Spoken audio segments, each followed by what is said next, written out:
there are a lot of things which I missed out in life, because there was not much exposure. I didn't have any privilege. I grew up in a middle class, single earning, household. My dad was a public, he worked in a public bank, basically a government job. They whatever little money they had, they saved to send me to a private school, right? Because my dad wanted to ensure that, rather both my parents wanted to ensure that whatever they could not get in life, at least I can, because they studied in government schools, right? I, grew up, in various places, in Patiala, in Chandigarh, in Delhi, in Udaipur. Traveled a fair bit because my dad had a transferable job, which also led us, allowed me to be who I am today, because I changed 9 schools. I didn't have the luxury of growing up with the same friends, from the same neighborhood, going to school together with them, playing with them, coming together, celebrating birthdays together, right? Going to movies together. I didn't have that kind of a childhood. I didn't even travel with my, school batch, because my parents could not afford it, right? So my school batch would go to Goa, right? And I would sulk at home, saying, okay, I can't go. But I understood, okay, this is, my parents were, whatever money they had, they got that together and put me in that school. But other paraphernalia of coming in a BMW, carrying fancy pens, now I use a Schaefer. But at that time, I probably had an Adgel, or a Reynolds or something. Like, I didn't even have fancy pens to write with. So, but I was happy. I'll tell you, apart from all this, I was happy, right? I was playing cricket, right? I knew there was these ups and downs when somebody used to get something to school, which I never had, right? These comparisons were drawn, right? When the results used to come out, I used to be in the, middle half, not the high achiever or not the low achiever. So, middle class, middle, in the rankings, right? Never a high achiever in sports. I used to play cricket, but I used to be bullied a lot on the field, because there were people with best equipment, best coaches, etc. Right? So, but I had my space. I never longed to sort of, be this overachiever, because I did not have that privilege, right? And I'll talk about privilege in a fair bit right now, right? So I went to an elite school, but I was not elite, right? I was just the last person to probably be in that school, because of the income strata being, from higher, class to, lower to upper middle class kind of a mindset. My dad's salary still at time of retirement was, 80,000 in hand, right? Which I probably earn for 2 days of work now, right? You know, but we were happy. We were living in a 3 BHK, right? In Chandigarh, one of good cities, just like Bangalore. Very, very, very good environment, very good. I can't say roads for Bangalore, but we have good roads, clean environment, right? Good sporting facilities, good schools, relatively upper market, uptown environment as well, right? But middle class housing also exists, right? So I grew up in that, right? I never knew what aspiration meant. I thought, okay, my dad works in a bank, probably I'll also work in a bank.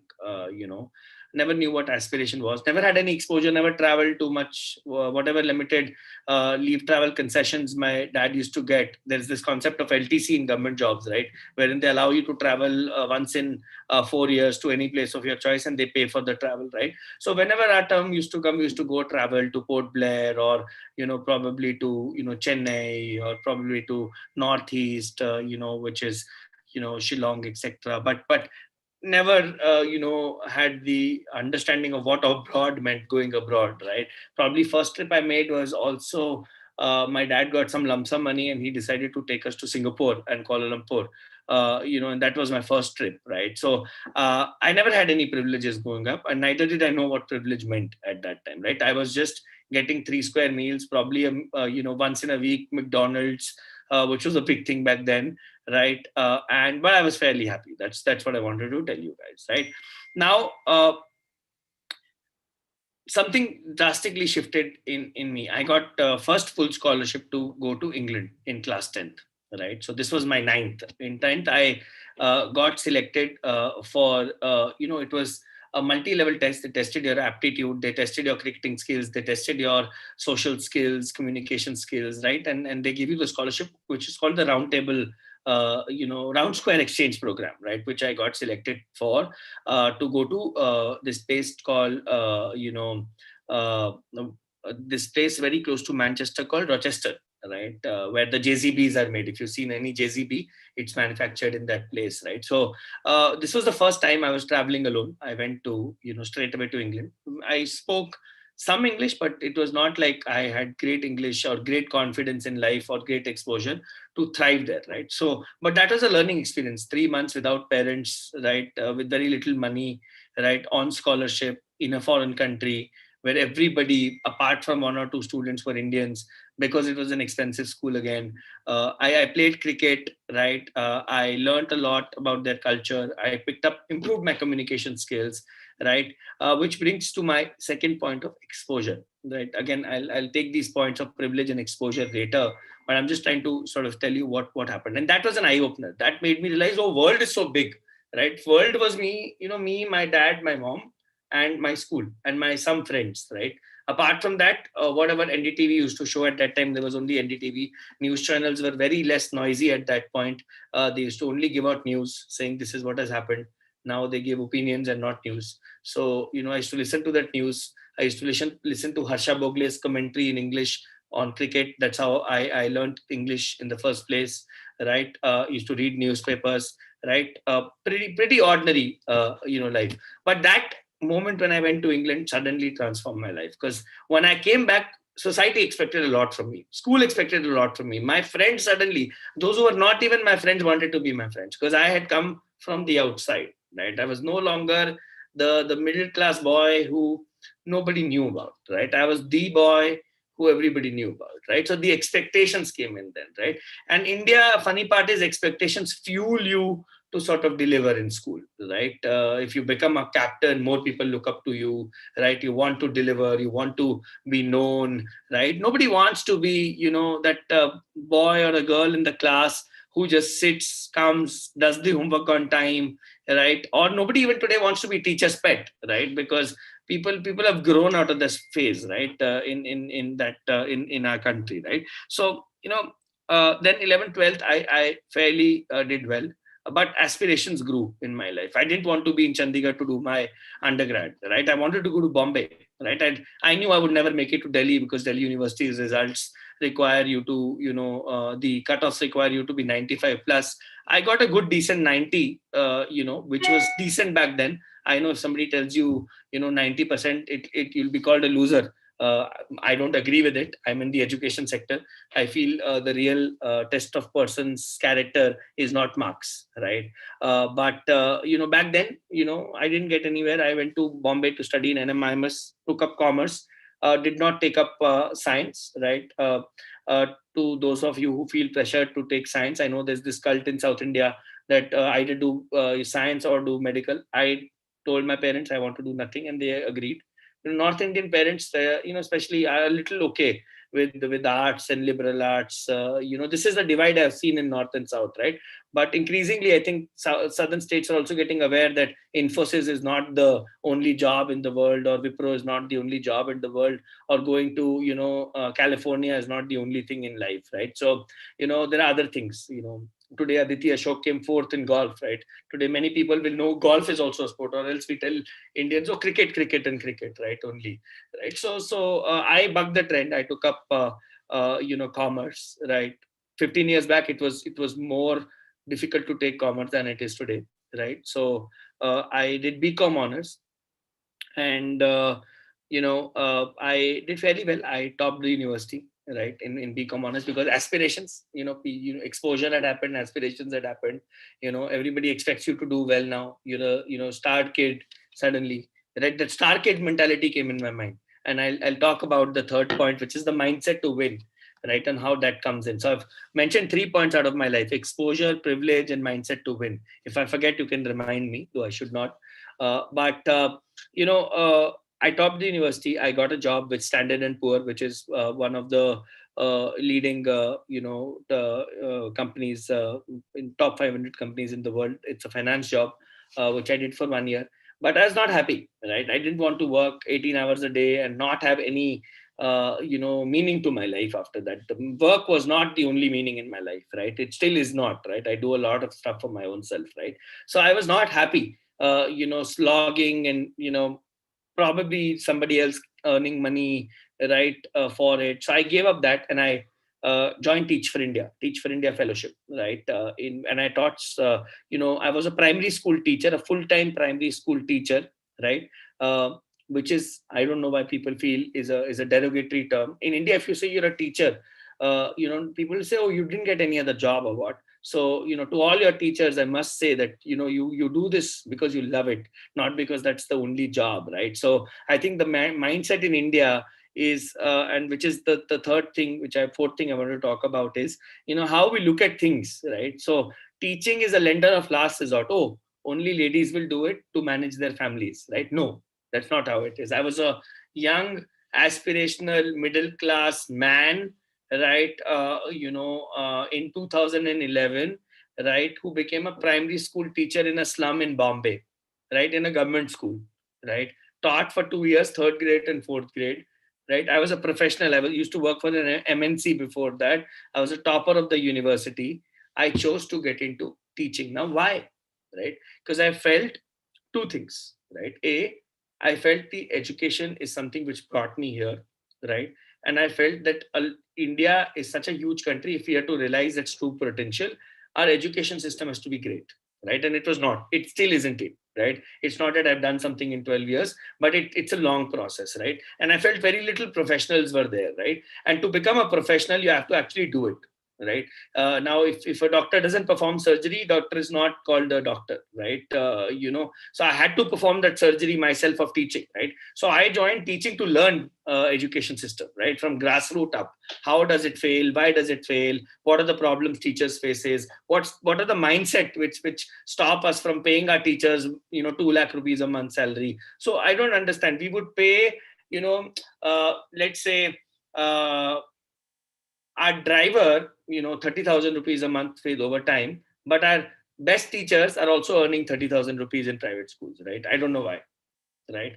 In Finland, in Singapore, in New Zealand, in US, they're probably earning 10 times or 15 times. And that's the difference between 10 times and 15 times between our country and the rest of the world. For us, if you don't get a job, do a B.Ed, you'll become a teacher, right? That's the mindset, right? If you don't have any aspirations, you want to raise kids, become a teacher side by side so that you can get out of the house for some time, right?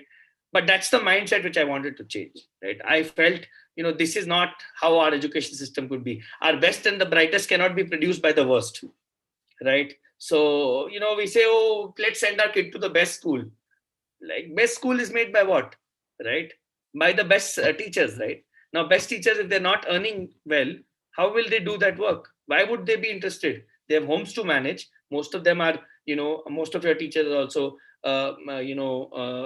women, right? They have homes to manage, they have kids to raise. If you're not paying them, what's that incentive? And why is it that, oh, in education you don't need to be having an incentive, right? You are charging fees, school is charging fees, why are teachers not getting paid well, right? So, all this understanding of this mess of education system which we've created, especially in the government school, is something which was exciting to me, right? And that's where my career has been so far. I did the fellowship. I worked with the Aadhaar project linking scholarships, which students get to their bank account, and they could get money through Aadhaar, right? I then, was fortunate to study in Harvard University on full scholarship because of my work, of the mess which I was talking about, making sense of this mess of this education sector, which allowed me to sort of go to Harvard and study on full scholarship along with a stipend for 2 years. And I did something, again, I was very unconventional, which is my fourth point. I did not do an MBA, right? So first I did not do engineering, medical. I didn't do MBA, and I still earn as much as they do, right? Nobody's paying me any less for not doing what I did, right? So my fourth point here is unconventionality, right? So, it's okay to be unconventional if you feel that, that is an area where you will excel and you will do well, right? And that's an area where, you feel you can make the most impact, right? Increasingly, what is happening is nobody's happy just getting a salary. They want to see an impact with their job. And that's my fifth point. Do jobs which have impact, right? Anybody can do a job in the bank, right? Anybody can do a job making a, what you say, trading decisions, right? Putting money in Bombay Stock Exchange on stocks, right? But very few people can actually build a university, build a school, build a hospital, solve the pandemic problem, find the next vaccine solution, right? So these are areas where I think unconventionality is required. So train your mind to be unconventional. Don't always follow the beaten path, right? Too many people are walking on that path. I always take this example of a crowded bus in Bombay, double decker bus, right? When the bus comes, you should see the scene on the bus stand, right? Bus stop.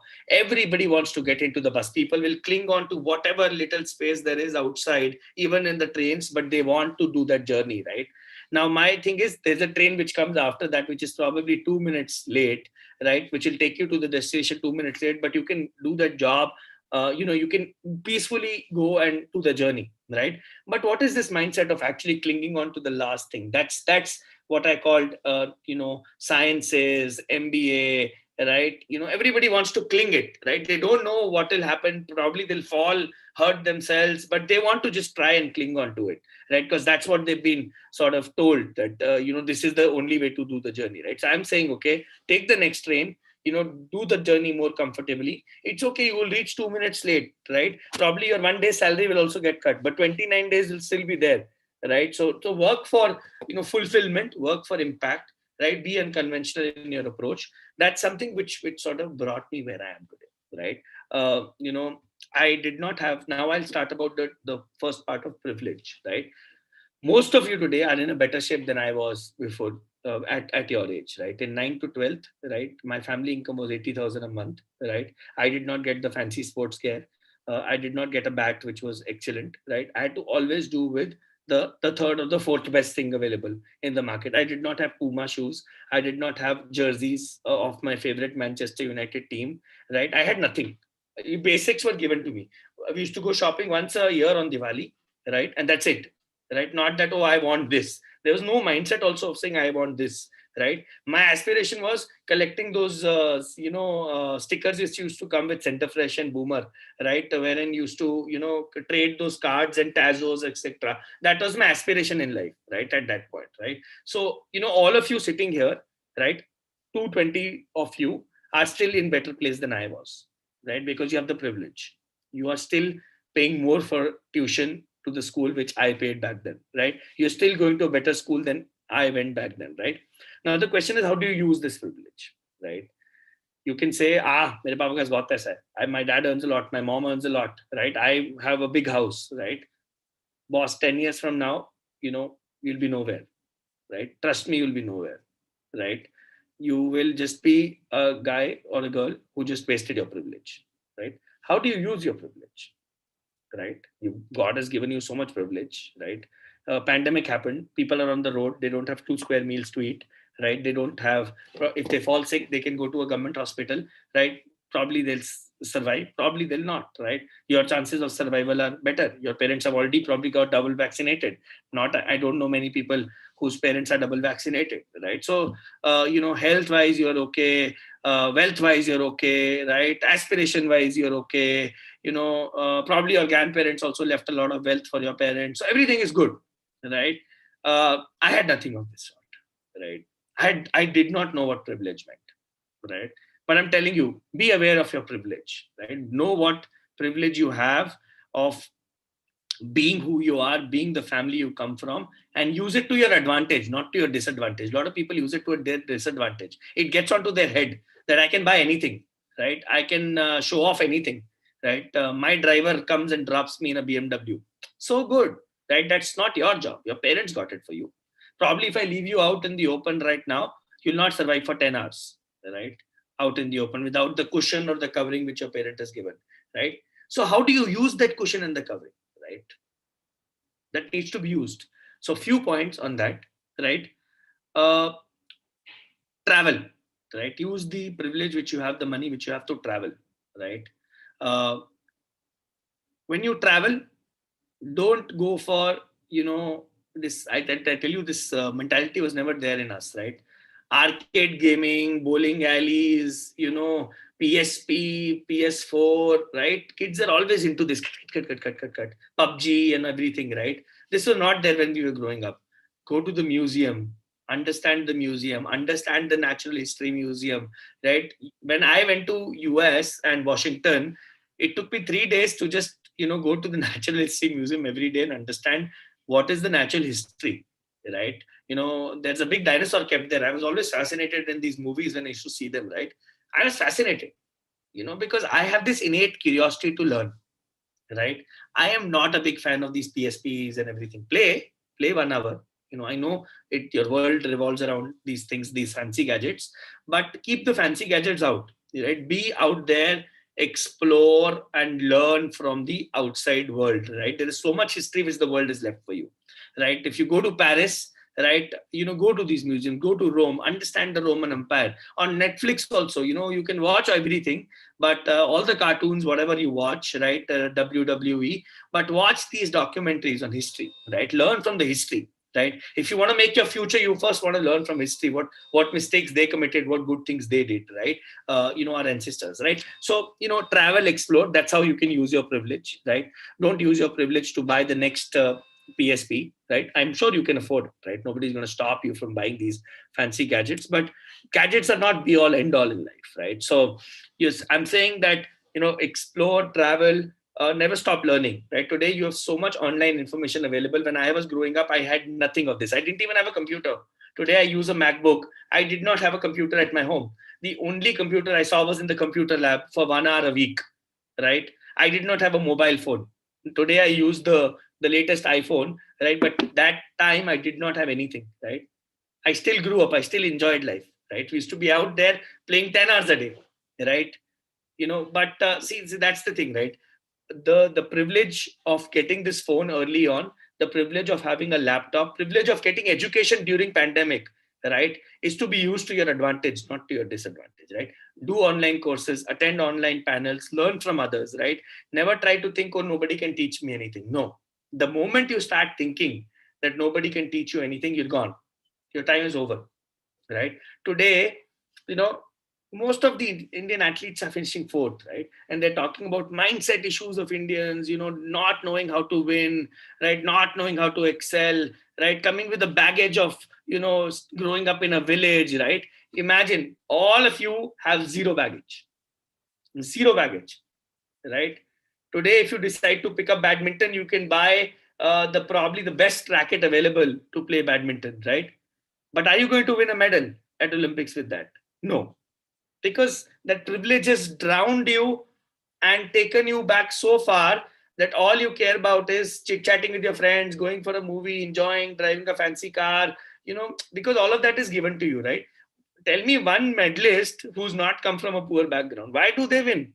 Right? Because they're up against all odds and you have zero odds against you. The odds are all in your favor, right? But that's to your disadvantage, right? Because you're not going to use them, right? So use the odds which are in your favor to learn, explore, grow, right?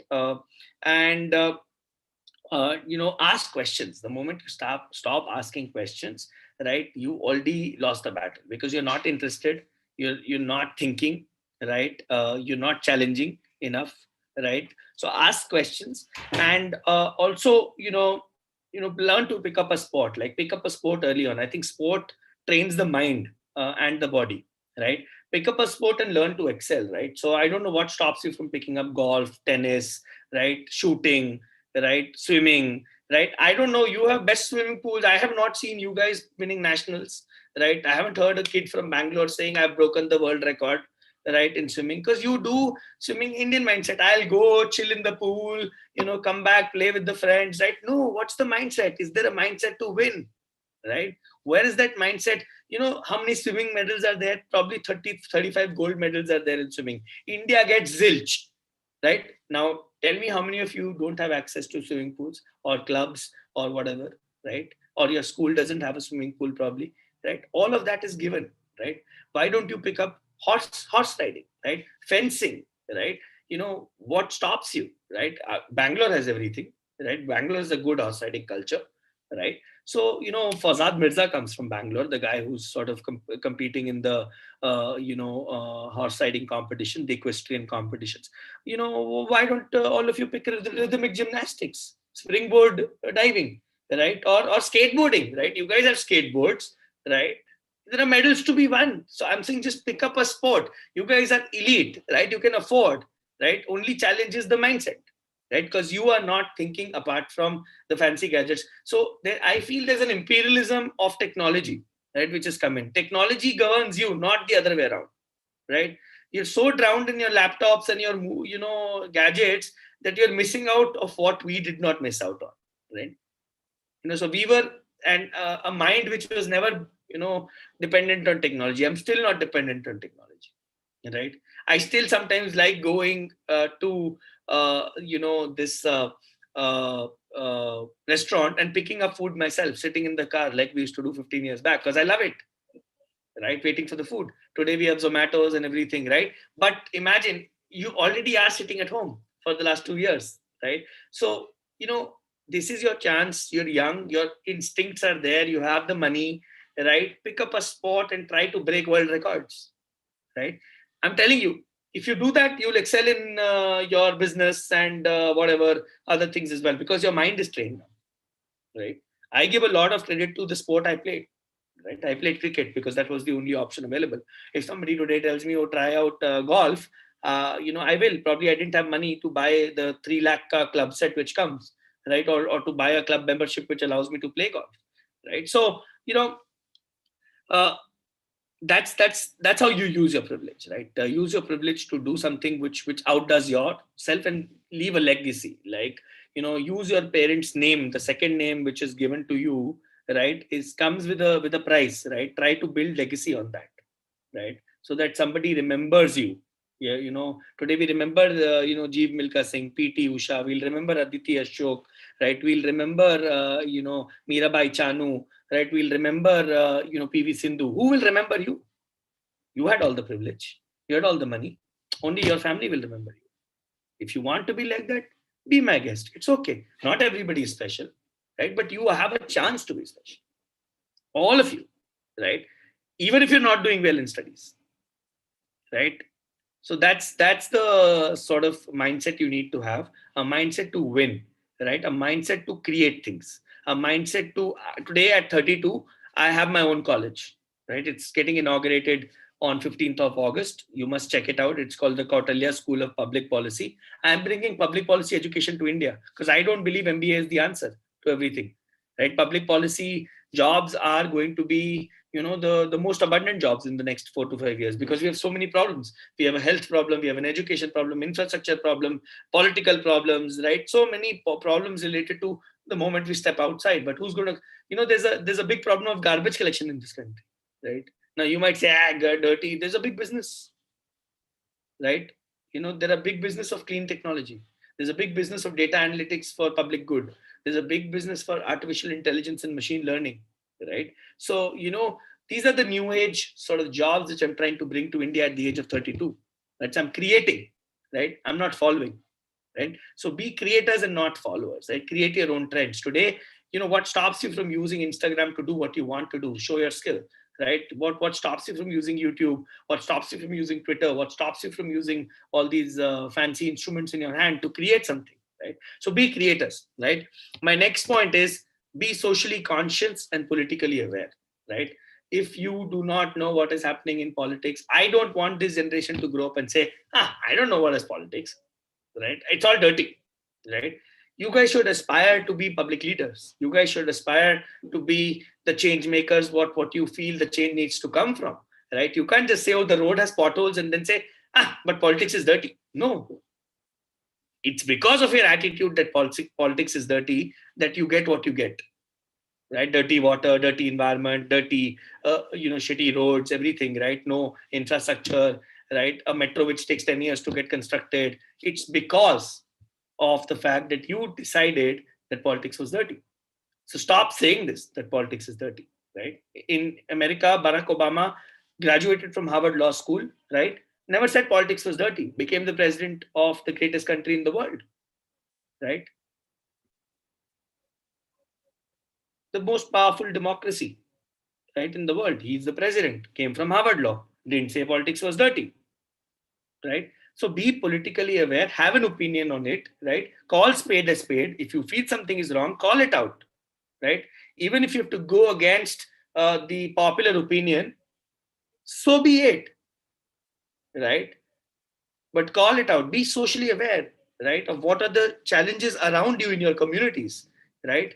Can I do something about it? Can I be the person who can at least solve my own community's challenges, right? Can I and don't think, oh, there's no money in it, right? I work for a non-profit. I earn market salary, right? I'm not that jhola wala, right? When I was growing up, there was a term used to be like, oh, activists and social workers, jhola walas. No, today I wear a suit. I stay in a nice posh apartment in Gurgaon, in Delhi, right? I travel business class. I earn, right? But I'm socially aware, socially conscious. Today, I support government in achievement of sustainable development goals because I'm using my brain to solve for policy challenges which our country faces. Right. So be socially aware, be politically aware, right? And call spade a spade. Don't shy away from having an opinion, right? Read, right? What sort of books? This culture is entirely gone. At least there was Harry Potter, which people used to read when we were growing up. Now nobody even wants to read Harry Potter. They want to just watch the movie, right? So pick up a book, even if you don't understand half the things in it, right? Pick up a book which sort of pushes you to learn more, right? Pick up a book about, say, biography of Nelson Mandela, right? Or Barack Obama's book or Michelle Obama's book, right? Read, even if you don't understand half the things. They say at your age between 9th and 12th, everything is comprehensible or googleable, right? But do it. You still have to pick up a book, right? Earlier, when I was growing up, and I see this now when I travel at the airports, as a kid, I used to be fascinated to go to the airport and first go to the bookshop, right? Now I'll tell you what happens: food court, right? Or I'll tell you what happens: lounge, right? That's where people want to go to, right? People, or shopping in the mall, right? Of what I can buy or force my parents to buy me, right? But nobody gets attracted to those books, right? Every day there's a great book coming, right? There's a very famous author called Yuval Noah Harari, right? I don't know if you've heard about that guy. Fantastic books about the future of the world, the past, history, etc., right? Pick up a book, right? Homo Deus, yes. Pick up a book. Even if you want to not pick up a book, pick up a Kindle, right? You guys are all technologists, like imperially bound by the technology which governs you, right? Okay, if they're governing you, still you can use it to your advantage, right? Pick up a Kindle, right? Read an ebook, right? So I'm saying, stop at least a part of your gaming and your TV and your frivolous activities and divert time, because time is limited. 24 hours, 8 hours probably we all sleep. Out of the 16, probably 6 hours we go to school. Out of the remaining 10, 2 hours we eat, right? 2 hours we play outside, hopefully, after the pandemic, right? What is left is about 4, 5 hours. Either I can chat with my friends, right? Either I can, you know, spend time with my family. You should spend quality time with your family, right? As well, we've forgotten that art. We don't sit at the same table. Dad is eating in the room, mom is eating in the other place, probably mom is outside, which is fair, right? Independence is required, everybody needs it, but what is the downside of it, right? Everybody's outside, right? Dad comes home late, mom comes home late, kids, one brother is somewhere, sister is somewhere, right? That art of eating on the table is gone. Revive that in your family. You have to revive it, right? Because things get exchanged. Oh, you will suddenly know what your dad does for a living, right? What are his challenges, right? So when we were growing up, we used to know all our parents' challenges, right? And that's why we were very socially aware, conscious, not living in our own bubbles, which we created for ourselves, right? So stop creating bubbles for yourself. We get integrated into the mainstream. Today, kids are all about, okay, this device to this device to this device. And I know pandemic hasn't helped, right? Pandemic made us more into our devices, but learn now, as pandemic is going out, hopefully it will go out in 1 year's time, learn to come out of that technology, right? I know a lot of people don't have personalities today because how will they have personalities? They've only engaged with the laptop, they've only engaged with the MacBook or a phone, right? Even when they meet parents, they're meeting parents probably on the WhatsApp video call, because parents are working today, right? So all they know interaction, human interaction, is just via people. Today, if you'd asked me to come to Bangalore to speak to 500 people, I would have loved it, because you don't understand the pain or the excitement or my gestures. Nothing of it is understood to you, right? So stop being an imperialist. Technology, stop letting technology be an imperialist on you, right? Learn to fight back technology, create space to read, create space to play outside when you get time after the pandemic. Learn to spend quality time with your parents, with your family, with your extended family. Learn to make friendships which are beyond PUBG friend, or a beyond Facebook chat, or a text, right? Learn to make quality friendships, a trust-based quality friendship. I don't see that any longer in this country, right? Cycles, pick up sports, right? So do all these physical activities, very required. I today see a lot of people are overweight, underweight, right? Because they're not eating proper food, right? So junk is important. We used to get once a week, right? Now we get good food once a week, right? Dal roti sabzi, or idli vada, or South India sambar, whatever. We get that once a week. We get pizza every day, burger every day. So these are the things which have 7 out of the 6 days are keeping our menus occupied, right? Earlier it used to be one day. So we are 6 times either overweight or 6 times underweight also, right? Of what we are supposed to be. I was 35, 40, right? Or 42 at athletic, right? When I was your age, right? Because we never got we didn't even have money, right? To eat every day outside. Going outside was still a charm. Now there's no charm. Every day you go outside. Charm is, oh, we're eating together as a family on a Sunday, right? So it's all reversed, right? So it's challenging for you. I know, I understand. The times have changed. It's not the same generation I'm talking to of what I spent 15 years back, but at least learn good things, right? I've given you some things. Learn to use your privilege, travel, explore, right? Read, right? Read good things, pick up books which are challenging, right? Not just fiction. uh, you know uh, Use online to your advantage to pick up online courses, online skills when you have time. Don't let technology be an imperialist on you. And pick up a sport, right? Excel in it, create world records, make India proud, make your family proud, leave your legacy, right? Because there's a big space. Like, I chose education, there was a huge space to be in that space, because nobody was doing it. Nobody is caring about winning medals or bringing glory to India, right? Apart from a few sports here and there, right? As a country, we still probably, if everything goes today well, we'll end up with 6 or 7 medals, right? A country called San Marino has a population of 33,000, 60 kilometers area, right? Probably Bannerghatta in your area, right? Or the population of Whitefield, right? Less than Whitefield, right? What happens is, uh, 33,000 people send 5 athletes to Olympics, 3 of them win medals. Their per capita is 11,000 people per medal, right? Can somebody tell me what is our? We are a country of 1.35 billion and we get 6 medals. Because every one of you has not used your privilege. Some poor kid who doesn't have privilege is still winning, right? So think about these things, right? Be unconventional, right? Stop being into the herd mentality. There are thousand things which you don't even know exist and can't explore, because we are also following what the past has been following, right? So learn to sort of predict the future, be unconventional, right? And yeah, just have a mindset to win, ask questions, not take things for granted, be socially aware, politically aware, right? Socially contributing, right? You should all talk about climate change, right? Every day, these should be the discussions governing you, because we will live our life, right? Probably when you have your children, I don't know how they will, ever get to go out. Because if you as children have to spend 2 years in pandemic because somebody ate a bat somewhere in the world, right? I don't know what your children will do. Probably they'll never come out of the homes, right? So if you want your children to never come out of homes, then you're okay to not talk about climate change, right? But be socially aware, politically aware, ask questions. Don't follow what is told to you. Make your own mind, have a mind of your own, have a spine of your own, right? And yeah, don't treat education as the lender of last resort, right? Your teachers work extra hard, they're so committed, right? They probably don't earn market salaries outside, but they still smile, they still serve you, right? So do take good care of them, right? I'm still connected to a lot of my teachers, right? And have good value systems. Don't try to outdo each other. Learn to engage and not to disengage with people, right? Don't fight over what the other person thinks. Learn to be forgiving, right? As a human being, right?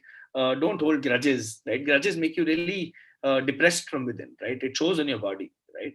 Learn to be forgiving, right? So yeah, that's what my childhood was. That's what made me today sit in front of you, address you, right? I've given you the secret sauce. I know it's tough, but this is the secret sauce to success, according to me, right? Because this is the formula which has worked for me.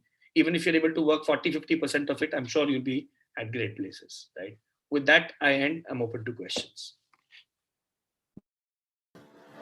We've actually been flooded with questions. I think there are a lot of people in DPS who really enjoy public policy and social activism. So the first question to you comes from Aradhya, I think, about the importance of hard work versus passion in achieving what you really want to, and what really has driven you to achieve what you did. Was it hard work or was it passion? I think you start off with passion, right? I think if you don't have passion, you will not work hard for it, right? Hard work without passion to do what you want to is hard work comes second. I feel first you need to be having curiosity, passion, right? Once you identified what you want to work in, and then you know the goal of what it takes to succeed, then you will work hard towards it, right? So I think identifying is the process which only happens because of curiosity, because of asking questions, because of having the passion to do something which is bigger than myself, right? Today also at 32, after setting up my own college, after setting up my own nonprofit, after graduating from Harvard also, I still aspire to something bigger than this, right? Because I don't want to sit on my laurels, right? So but yeah, that if that passion is not there, I will not work hard, right? So that is something which I wanted to say. The next question is from Manasvi from 9J. And the question was, what keeps you enthusiastic to learn? And what is that drive that you have to learn all the time?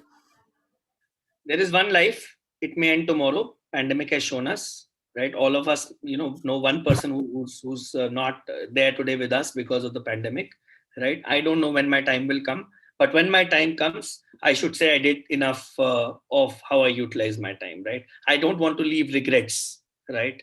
So that's what keeps me going, right? Can I try everything? Can I go to this place which I really want to go? Before pandemic, just 1 month back, I had booked my tickets to see the cherry blossoms in Japan, right?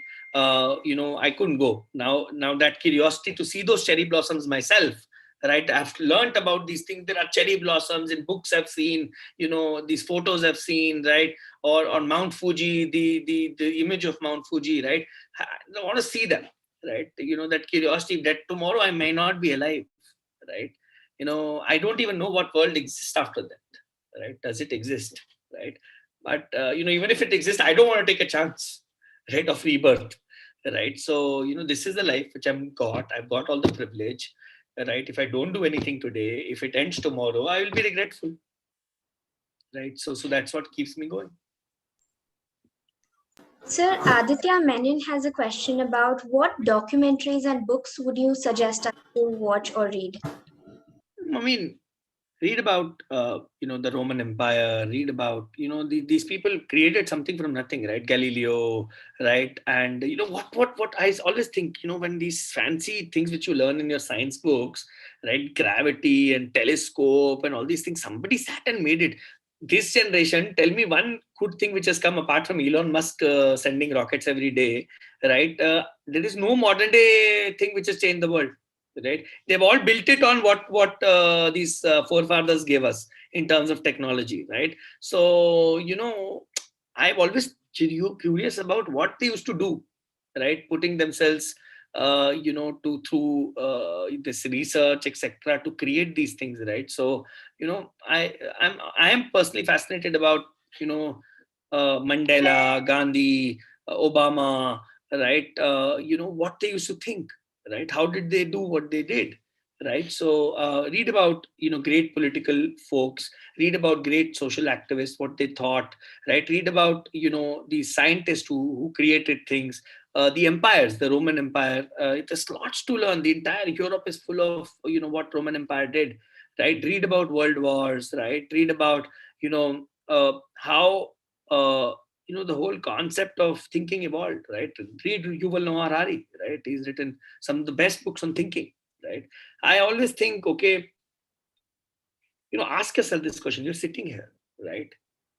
What are you, right? How are you sitting here? Why are there not people like this in other places, right? Sitting there, right? Is there a parallel world, right? Where do I go after I die, right? They talk about the spirit and stuff. So these are very curious questions to me, right? I challenge my existence every day, that how am I here? What makes me me and not a fly or a dog or a cat, right? How did I become man and not the cat become the man, right? So, funny questions, right? But what is the answer? Where does the answer lie to it, right? So, you know, there are brilliant documentaries on Netflix, right? Just pick out any and learn, right? Don't restrict your learning to one or two areas. Learn as much as you want. 9 to 12th is the age wherein you learn everything, right? Because even if you're preparing for a UPSC civil service exam, you learn everything, right? So when you have to learn, then why not learn now, so that you can, when preparation comes to become a civil servant, you actually know a lot about the world, right? So don't stop your learning at this stage of one or two subjects. Learn everything, right? Whatever you can get hands on. Be curious. If you're not curious, then you're dead. No point of living,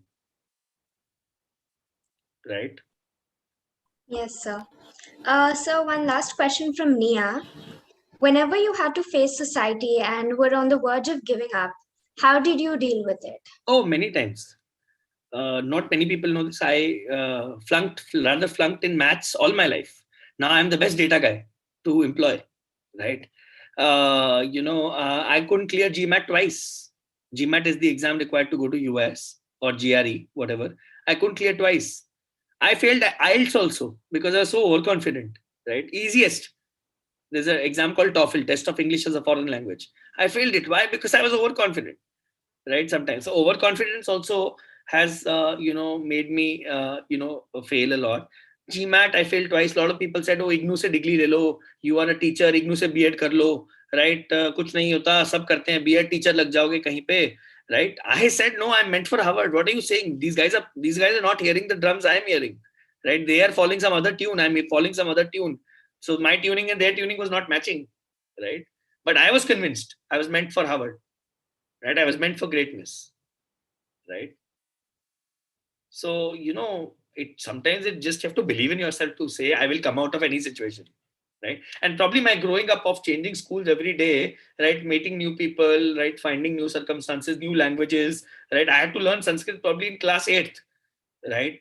Because I went to a state which had Sanskrit mandatory, right? So, the ability to adapt also allows you to, face challenges in life, right? When everything goes bad, I always think, what did the first man do or the first woman do, right? They created this world, right? That we got here, right? This table was not there when the first man was there. This laptop was not there, right? Somebody must have faced challenges. So you will also face your fair share of challenges, right? So always tell yourself that people, it's not just me. There are other people also facing challenges. Millions of people died in the world, right? Millions could not reach in Delhi, my state where I stay. Millions could not even reach hospital inside. Outside they died because of oxygen, right? The challenges everyone faced. Challenges. Oh, I have challenges in my life is the weakest argument I've ever heard. Everybody will get. Tomorrow I may get something may fall in my head, right? But I can't wait for things to fall in my head. No, I owe my bad luck, right? Everybody goes through phases, right? There are phases where 2 months, whatever I touch, nothing will work, right? Whichever meeting I go to, I'll be unsuccessful, right? But I know this is just a phase, right? 2 months later, again, I'm back to my full strength, right? But I don't lose hope then. I tell myself, it's okay. Happens to the best, right? Virat Kohli gets out on duck, right? Doesn't mean he forgot how to score centuries, right? Maybe he may get out for duck thrice in a row. I hope not. But if he gets out on thrice in a row, you won't suddenly start saying, oh, Virat Kohli's forgotten how to play cricket. No, it's just the time is bad. Right? So learn to come out of it. Learn to tell yourself you've done it many times. Right? So that's my take on it. So Stuti has a question. When you raise an issue in the country, you are suppressed by the society. These scenes on news make us just to be aware and not want to change. What do we do in such situations? I mean, Greta Thunberg is not suppressed, right? She's your age, right? What has she done? Everybody tried to stop her. She's been protesting for the last 3 years, non-stop in every country, right? She's become a household name for climate change, right? So, again, arguments of suppression, etc., will always be there, right? What you need is the attitude to sort of get over it, the mindset to get over it, mindset to convince them, right, of your argument, right? You are being suppressed because your arguments are weak, right? And their narrative is stronger. Build a stronger narrative from your side. Who's stopping you? Who's stopping you? So one party is out of power now. What is stopping that party to create the same narrative, right? You must work hard, right? If you can create that narrative, you'll come back in power.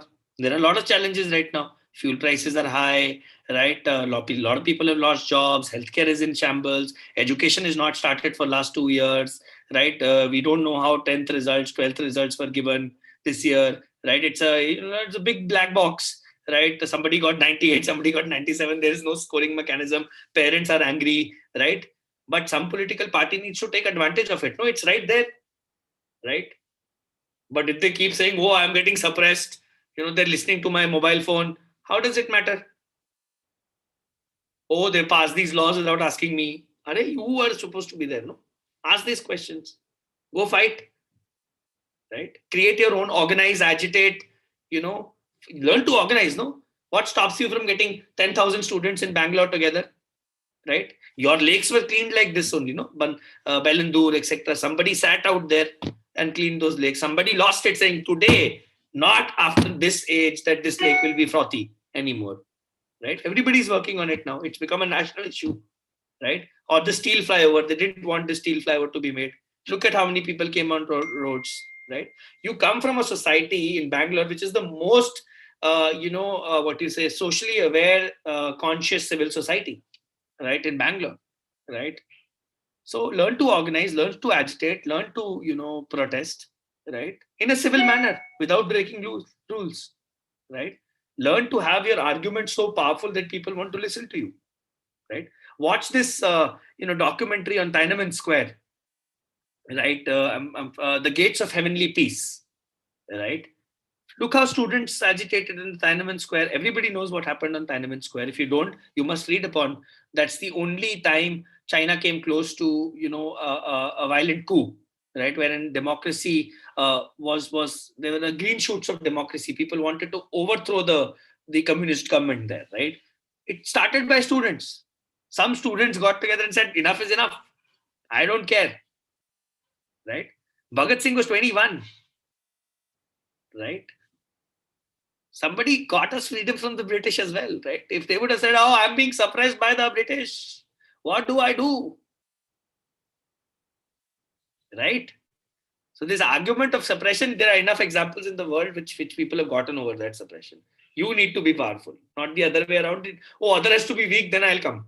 No, that doesn't work.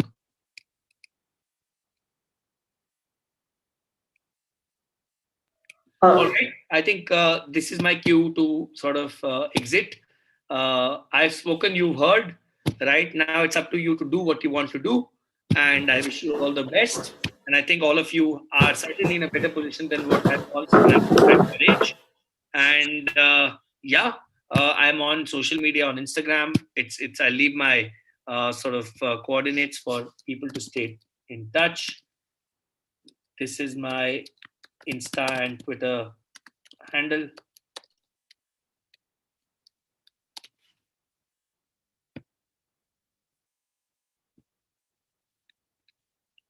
So yeah, if you want to add me on these platforms and stay connected, social media is a powerful tool. Let's use it to our advantage.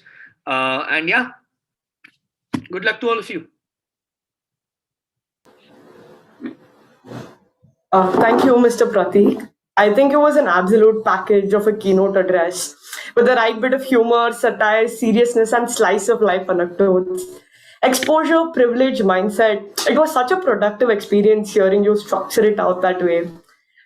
This session has considerably changed the way I look at a lot of things and the breakdown of a lot of stigma, if I may say, around certain professions and career choices.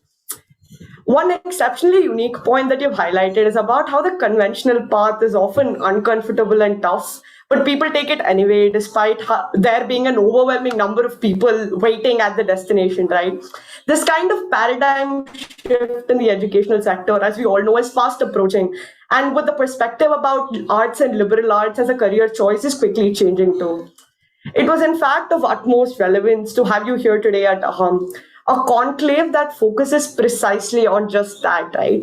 On finding what it means to be yourself and looking into yourself to understand what it is you really are before you go out into functioning society so that you can contribute so much more to making the world a better place simply because you know exactly what you can contribute in the first place.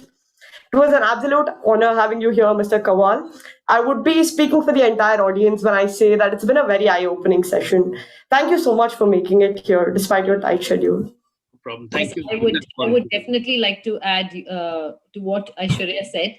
Thank you so much, Mr. Pratik, for this interactive session today. It is actually the need of the hour that we take control of our lives and understand what ground reality is. Like you said, chase uniqueness and learn to use our privileges for the betterment of life itself. So thank you so much for enlightening our children in what has been truly the most reflective, most explosive session of the day. Thank you so much. Thank you, ma'am.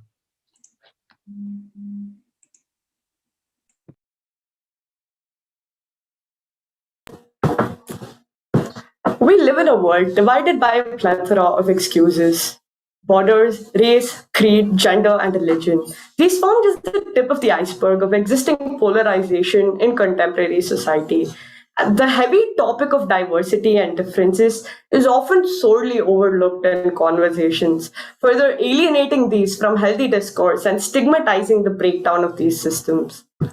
The short film Apples and Oranges vows to break this uncomfortable silence in the sweetest way possible.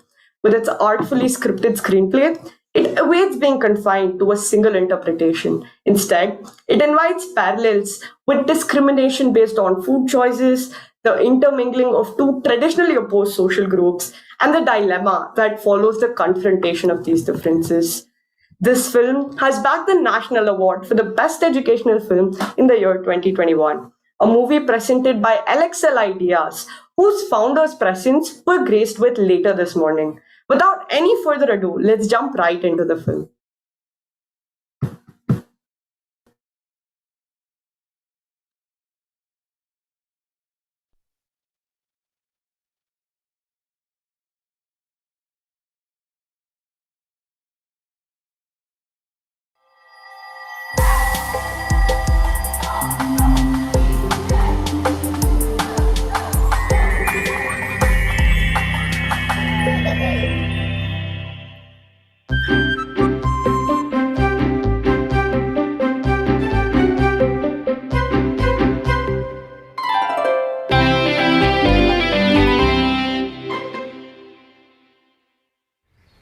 Hi, my name is Daisy Apple. You see this pen drive? Remember it, okay? This story is set in my country, which looks like a chapati. In my country, we have two kinds of people. People who like apples, others who like oranges. Earlier, my country used to be known as Fruitistan. And then, the apple eaters and orange eaters had a big fight about it. Now, it's called Apple Orang for 6 months and Orang Apple for 6 months. So, let me tell you the story of apples and oranges.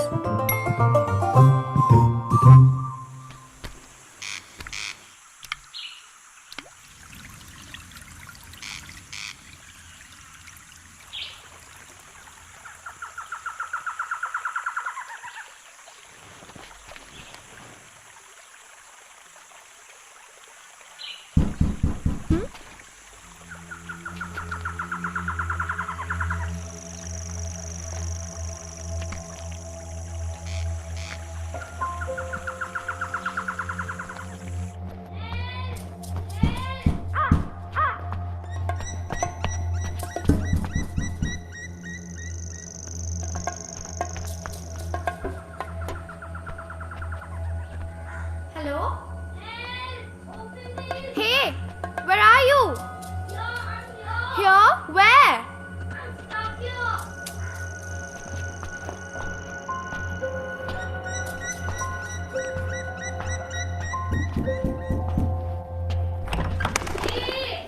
Help me, please. Open the Hey, door. I'm here. Calm down.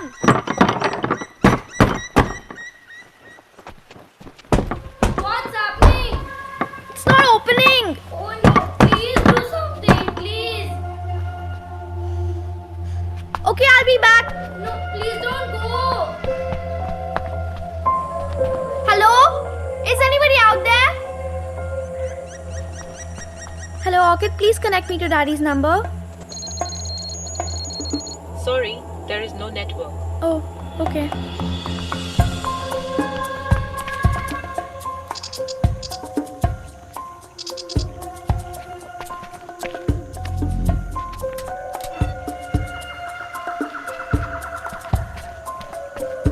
Hey, I'm back. What are you doing? Trying to rescue you, of course. Can you push the door from inside? It's not happening. Can you try now?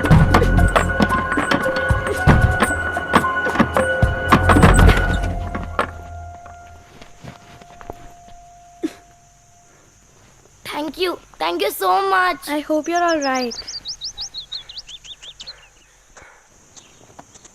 What were you doing in there? I often come here to read books. Really? Here? You shouldn't hang out alone in such places. But what were you doing here? I was collecting leaves. Leaves? I mean, collecting leaves for my botany project. I'm going for this young botanist show this year. Oh wow. I love plants too.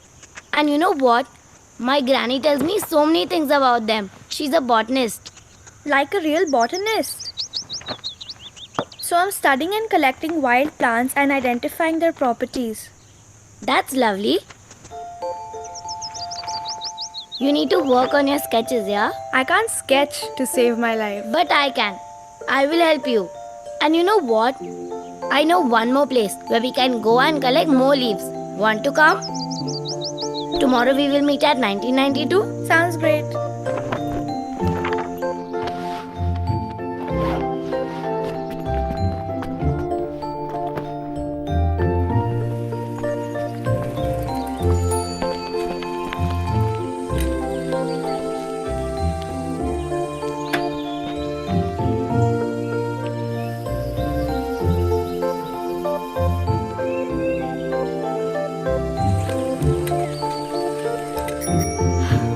Sorry, I'm late. No problem. Come on, let's go now. Let's go.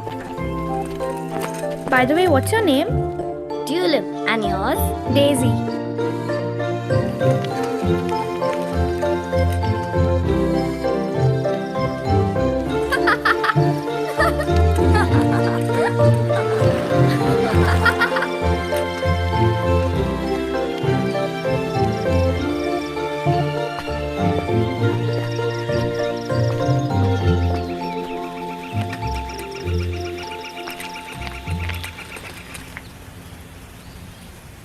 Tulip, do you know where you're taking me? Yes, I do, Daisy. Calm down. Listen, I don't want to get stuck in an abandoned building. You come now. Wow. Hey, Tulip! Yeah. Look, there's a hand pump! Daisy, come here. Come here fast.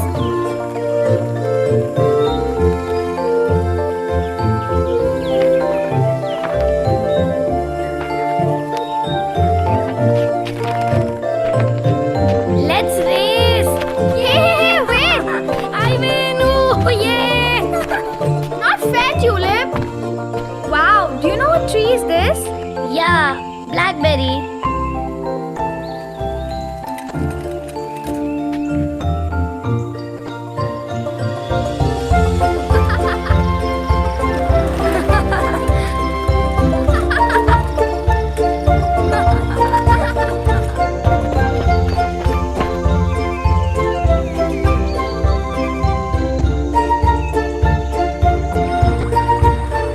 Hey, look! Wow.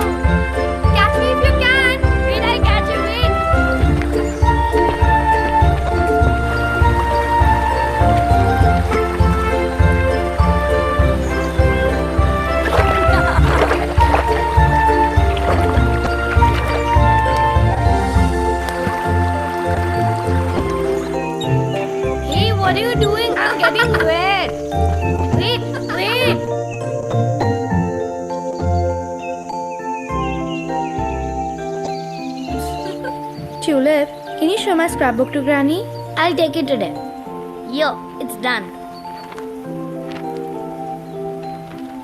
I'm so excited for the show. I hope you win. Yeah, I hope so too. Next week is my birthday, and you are coming. Really? That sounds great. Yeah.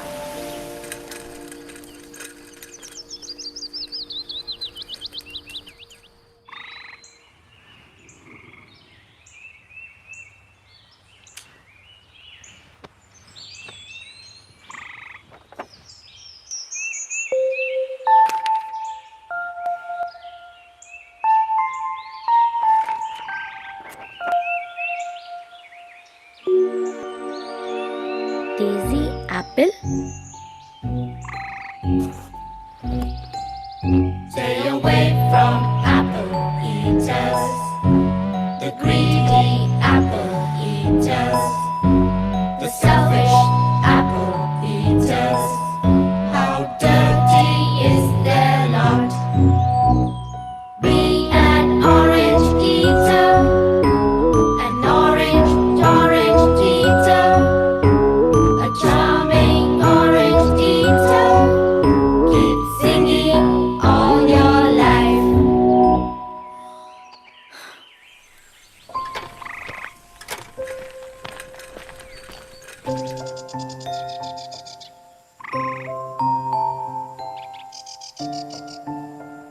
Tulip is not available to take your call at the moment.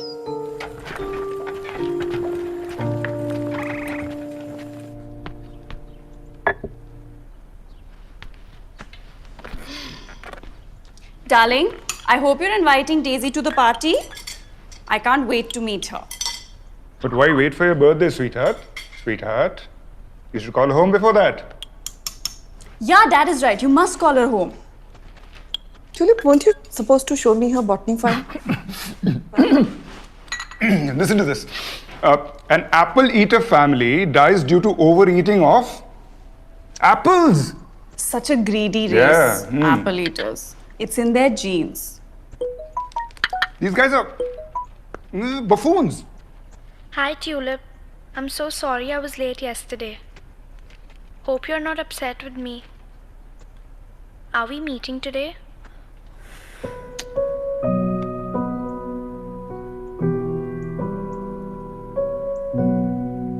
Apple basket or colors, Mama? Daisy, just make up your mind. You know I'll be late for office. But Mom, you're not getting it. It's Tulip's birthday. It has to be special. Just put this.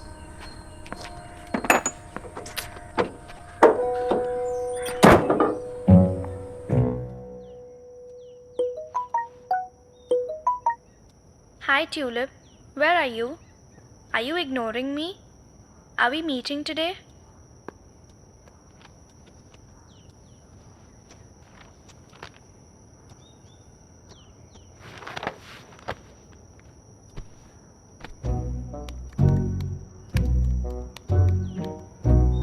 Orange eaters demand to cut all apple trees.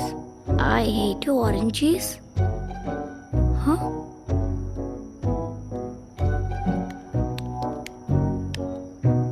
Orange eaters, you are the dumbest and rudest people in the world.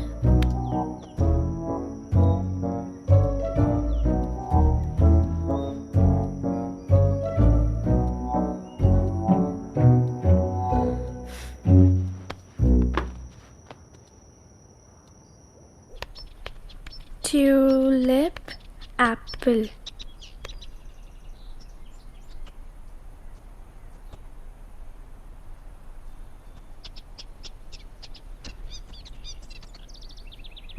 Tulip, orange.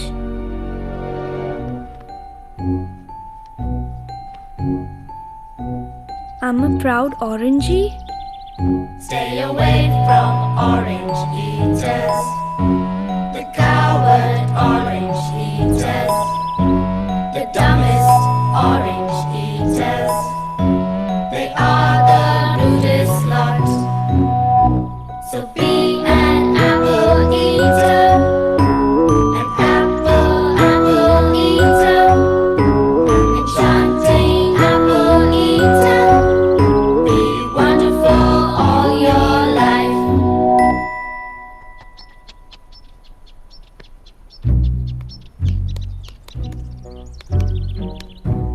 eaters destroy orange groves.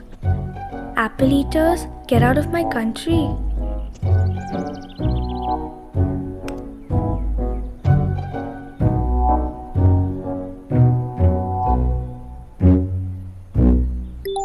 You received a message from Tulip. Hi Daisy, I need to return your scrapbook. Can we meet tomorrow? Tulip.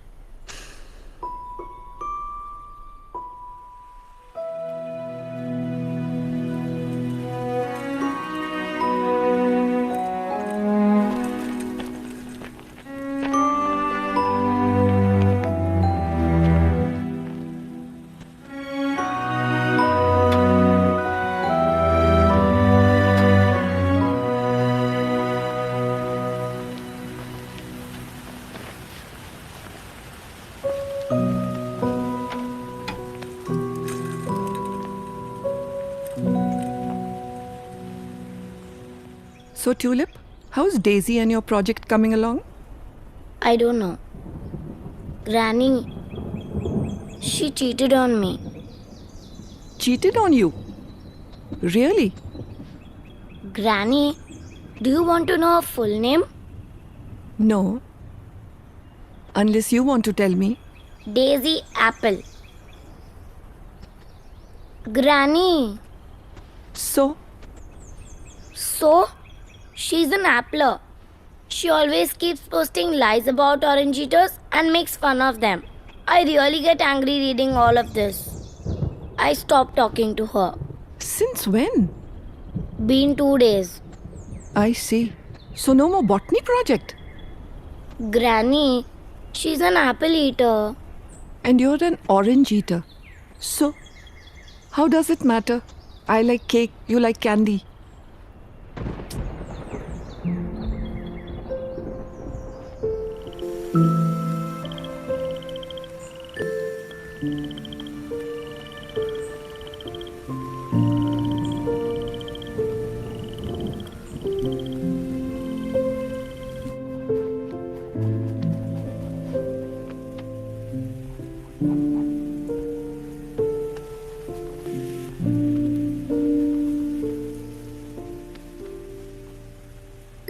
You received a message from Tulip.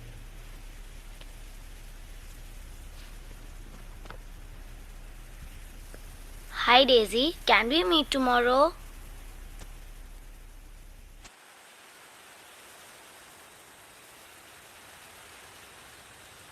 Daisy, I need to tell you something. I'm an orange eater. I know. I checked your friend's book post and I didn't like what you wrote about orange eaters. Yeah, and I saw yours and I can say the same thing about you. I don't think you know much about orange eaters. And you're a PhD in apples. I know enough. You're the only orangey I know who's not dumb and greedy. But how many have you met? All my friends and even my parents say so, and I trust them more than any other stupid people who want to cut all our apple trees. That's a lie. Your people are number one in spreading rumors. You people cut all our orange trees. You people always blame us apple eaters. According to you, even global warming is our fault. I should say the same to you. My friends are right. Apples and oranges can never be friends.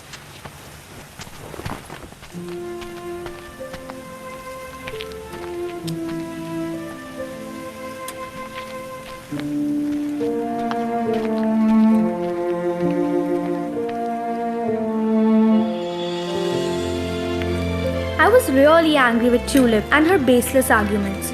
How could she not know right from wrong? And I decided to never see her again. But what she said stuck with me, and I wanted to find out more. More about the age-old war between applers and oranges. Fruitistan, the country of love. It shares its land borders with 3 countries, Republic of Cookies, Honeyloo, and Cornport. It is also bounded by Seaberry on the south and Milk Lake on the west. The southern area of Fruitistan bore orange trees, and the northern area bore apple trees. So, the oranges were from the south and applers were from the north. Later, when industries developed and cities emerged, both applers and oranges started migrating, looking for better opportunities. Soon, applers and oranges started sharing spaces. There was harmonious exchange of culture and habits. Some differences would arise occasionally between the two groups, but in the past, such fights could not sustain for long. In the recent times, the number of hate crimes between the two communities have increased. Now the question is, will this communal hatred be the cause of doom of this beautiful country?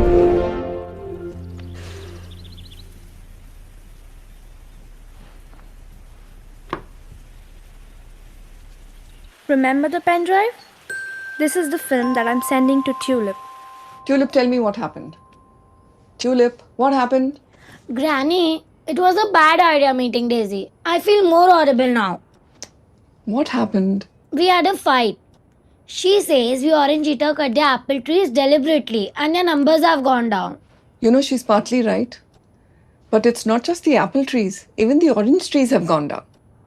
What do you mean? Our environment is dying. And these people are busy fighting about who's better. And you know, these people who cut these trees, they don't care about whether it's an orange tree or an apple tree. They only care for their own selfish needs. And they're manipulating everyone. Manipulating? What's that? Go find out.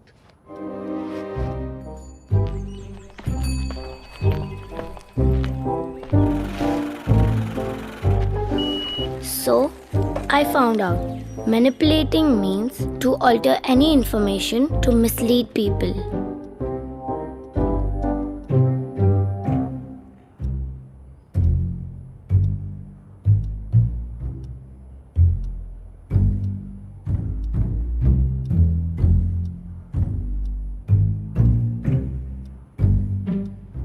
Dear Tulip, sorry for my earlier posts.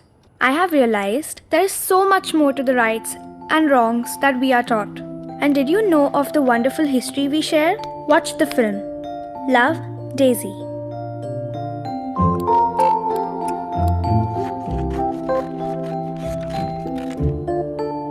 Dear Daisy, you were right. We should always know both sides of a story. Here is sending you the same. Love, Tulip.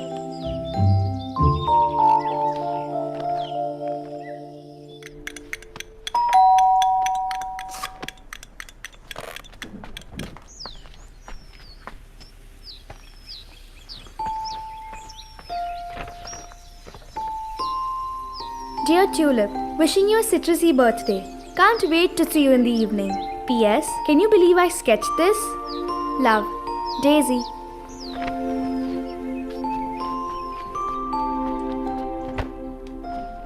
Daisy is coming home for the birthday tonight. That's Nice. lovely. Finally, we'll get to thank the kind little girl. Yes, yes, and we should feed her. We shall make the special burnt orange cake.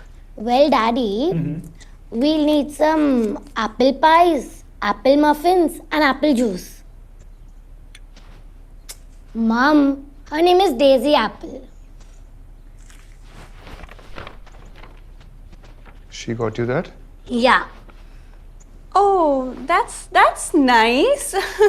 but darling, I don't know how to make any of the apple dishes. How sweet. How is that even a problem? Tangelo, why don't you hop across to the apple bakery next door and go pick up some nice apple muffins and pie? Daisy will love them. Won't she, Tulip? Yes.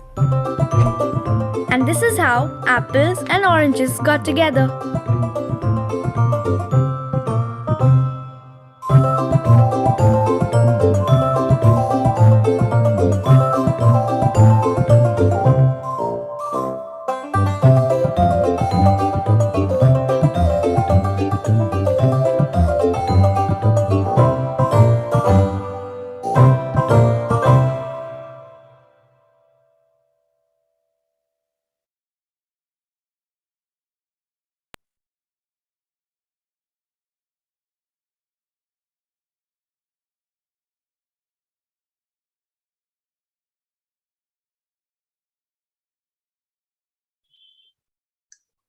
Did the movie have you question differences you encountered in your social circle and reflect upon how it has affected your relationships?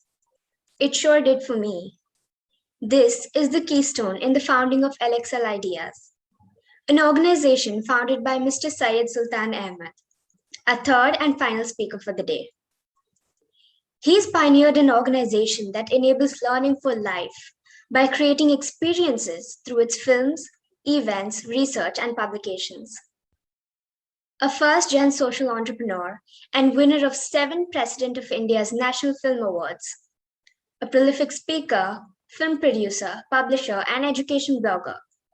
He's been the recipient of several international awards for his work with schools, corporate, and CSR projects. He has also published several research papers in international journals on the psychosocial development of children and film pedagogy. He introduced the concept of film pedagogy to the world by creating the School Cinema and International Kids Film Festival. In a career spanning almost 2 decades, Mr. Sultan has created international award-winning events like Horlicks Whiz Kids, NSC Financial Quest, and Dell Champs that has given generations of school students across Asia a platform to express themselves. He is also a publisher of Mentor Magazine, a very respected monthly print magazine that focuses on school leadership in South Asia and the Middle East. In addition to leading LXL Ideas, he's an advisor to several educational bodies of the Government of India, global children's brands, educational institutions, and entrepreneurial ventures, as well as the mentorship chair of South Asia for Entrepreneur Organization and education chair for Events and Experiential Marketing Association. I now request Mr. Sultan to address the gathering.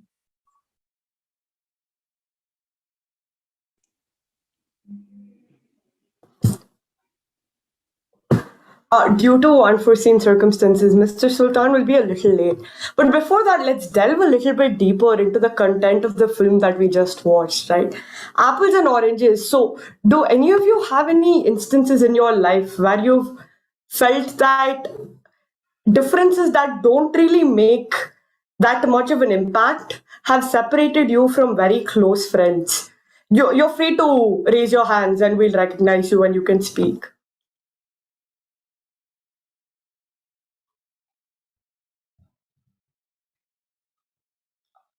Aditya, do you want to say something? Yeah. We'd love to have you with your video on. Fine, okay.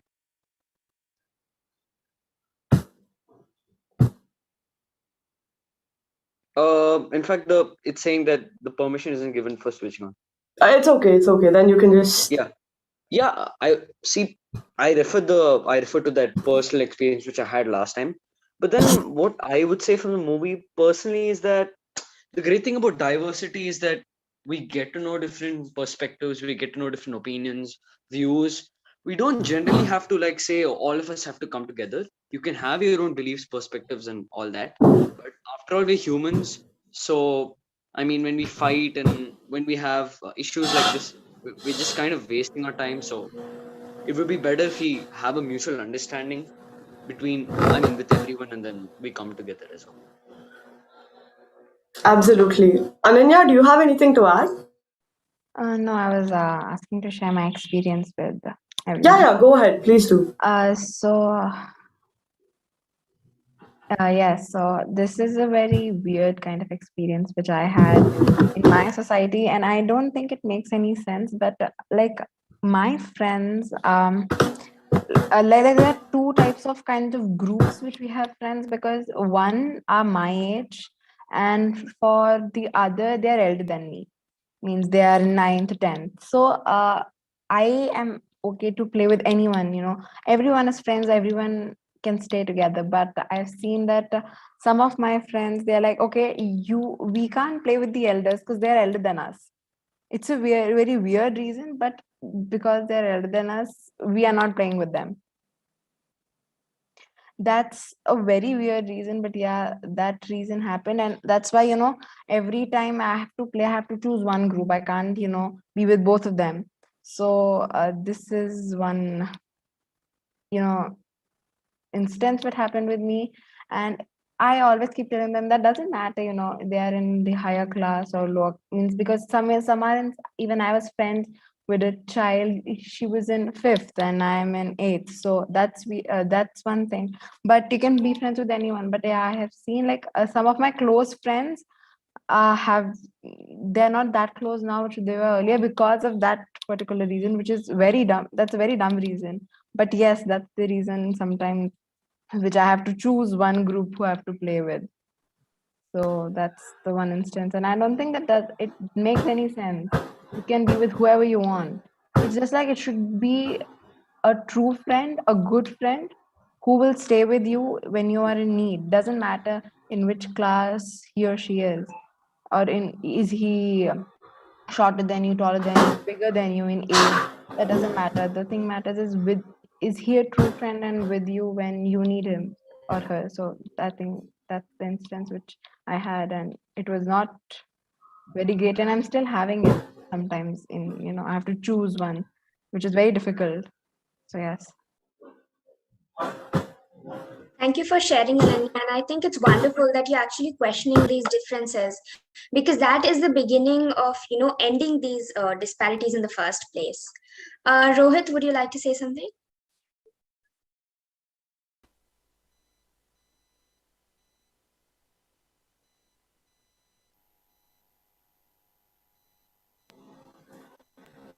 I think Rohit is facing some technical difficulties. Yes. Rohit, can you speak?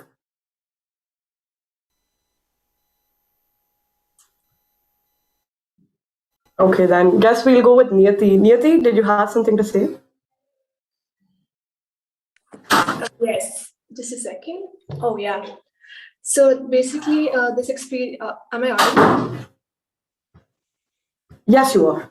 Okay. So this experience had basically happened around like 2 to 3 years ago. So basically, I went to this other road where one of my friends used to stay, and I never really knew any other friends over there. So I used to go only and play with her. So after a few after a few months, I got to know there were other people also, and there was one of the guy who was ready to get me into their group. Not like exactly a group, but let me play with them too.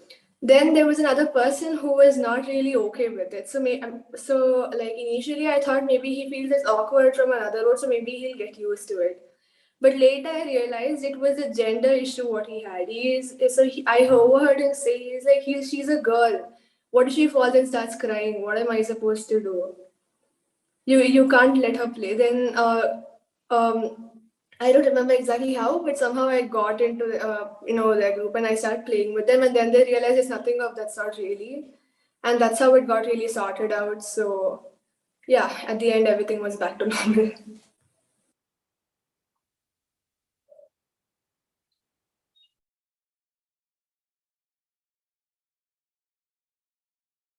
I think we had someone else also raise their hand. Yeah. It is. Yeah, please go ahead. Yeah. Yes. So then it was before the pandemic.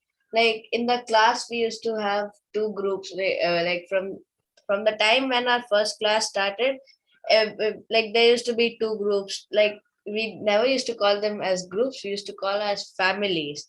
So we both of our families always used to have lots of fights. Some or the other person is shouting, and then they're blaming for this, that, and then like the teachers always used to tell that why you all cannot stay together. And towards the end of the class, when we got shuffled during the exam time, like we have to sit with some of the people have to sit with the enemies, and then slowly by understanding their opinions and we understanding the other group's opinion, it got sorted out. I think the beauty in the film Apples and Oranges lies in the fact that even though these differences that all of you mentioned right now is very different from the differences between apple eaters and orange eaters, it's supposed to invite a lot of parallels with a lot of interpretations, right? And I think it's beautiful how you students have recognized a lot of those interpretations of the same film. I think we have one last speaker from 9F, Sharadha. Sharade. Sharadhi, Hi. sorry. So this happened actually a few years ago when I was quite small.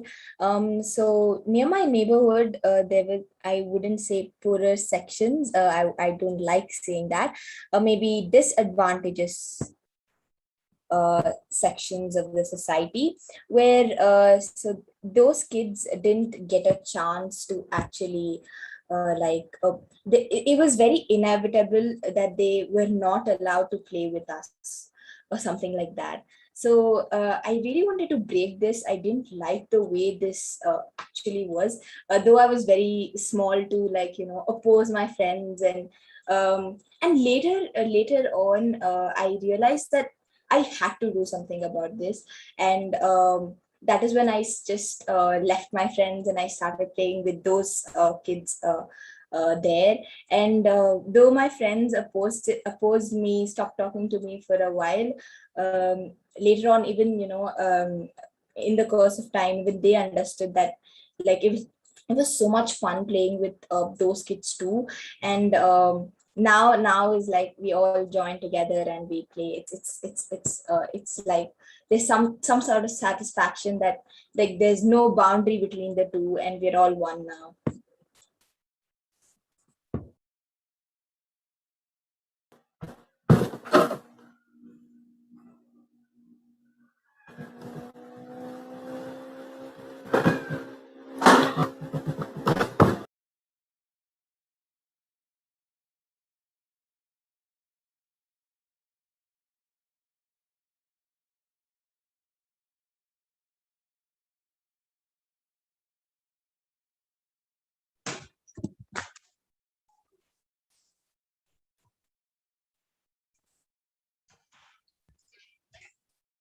So once again, I would be introducing Mr. Syed Sultan Ahmed.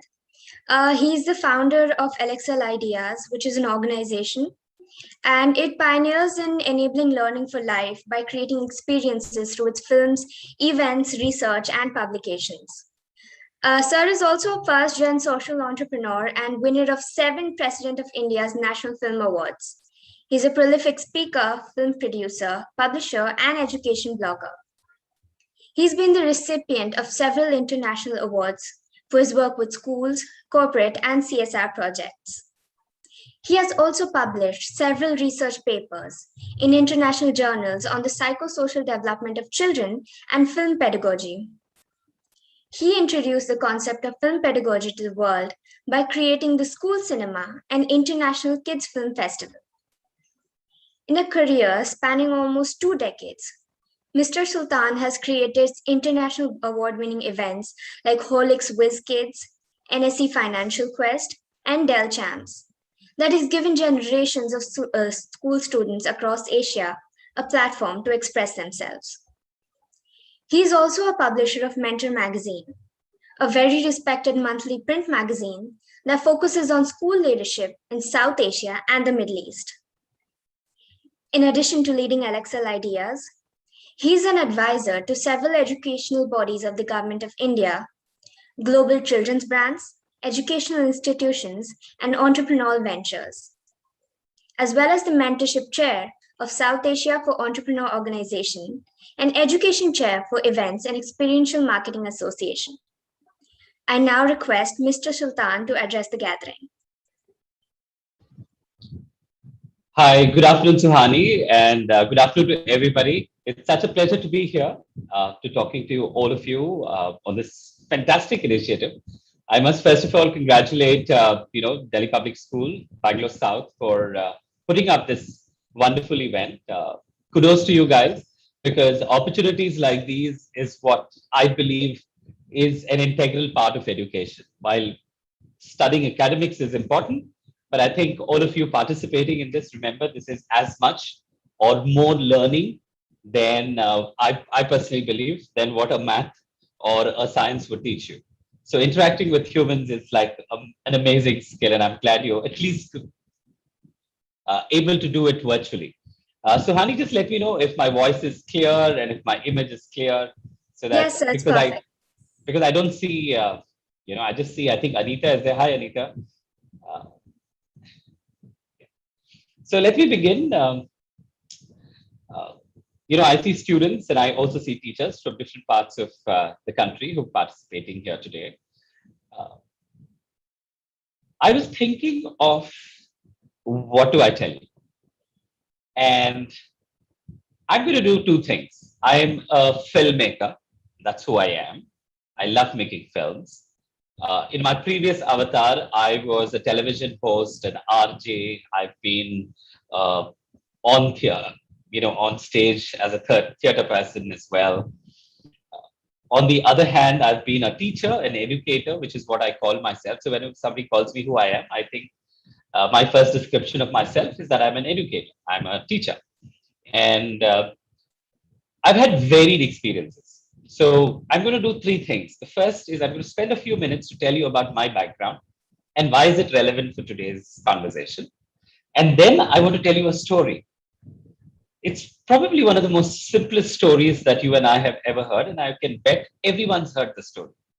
But I'm going to tell you that story from a different perspective today and share my experiences and my thoughts about what I've learned from that story. And then the third part is I just want to open it up. Would love to have a lot of you ask me questions. And for those two things to happen, I'm going to start off with my introduction. While Suhani's done a fantastic job, she's given you the official description, right? So my introduction, I am a learner and I love to learn. When I'm studying my chemical engineering, I realized that I wanted to teach students public speaking. And I remember one day, one principal asked me a question, what authority do you have to teach children? And remember, I was this young college kid and probably 2, 3, 4 years older than my students. And I was kind of bowled over, but I'm a debater, right? So I gave her a beautiful answer. I said that I speak as well or better than most people that you know. And that gives me authority to teach public speaking. And I have a lot of experience of different stages. And she said, fantastic. And that's a good answer. But I lived with that question. And let me begin with the first question, which is probably the biggest thing that I want you to take back. How are you growing as a person? So I am one day older than what I was yesterday. And I have no control over it. I age one day. And all of you are one day older than what you were yesterday. And tomorrow you're going to be one day older than what you are today. There's no control over it. But how I learn and how I grow as a person is in my control. So my life has been a journey of learning. And I cannot begin to tell you what a fabulous journey it's been. Because my learning has not been inside a classroom. My learning has been outside. So I've spent a large part of my life traveling the world. And that's my biggest teacher. I cannot begin to tell you how much. My last count is 48 countries is what I've traveled. And in 18 countries, I have taught in schools. And in India, I can very safely say that I've visited more parts of India than most people can widely imagine. In my ICSE textbook, I had all the historical things that were there, right? Right from Ajanta Ellora to Konark Temple to Sant Teshore Temple in Mahabalipuram, to the Taj, to the Buland Darwaza, to the Indus Valley Civilization. I've checked it all, right? I've been to the Himalayas, I've been to Nagaland, I've been to the Run of Kutch, I've been to, the Kanyakumari where I've ridden and driven in most of these places. But that's been my teacher. So every new place that I travel, that city is my curriculum. And the people I meet become my teachers. And I am who I am today because of the people and because of the places that I've seen. So that's my biggest learning. And I consistently continue to learn. And by the way, this has been the most amazing learning journey. For all of you young guys out there, I've seen 48 countries. You know how bad I feel that I've only seen 48 countries? Because the more you see, the more you realize how less you've seen of this world. It teaches you so much. It shapes you as a person.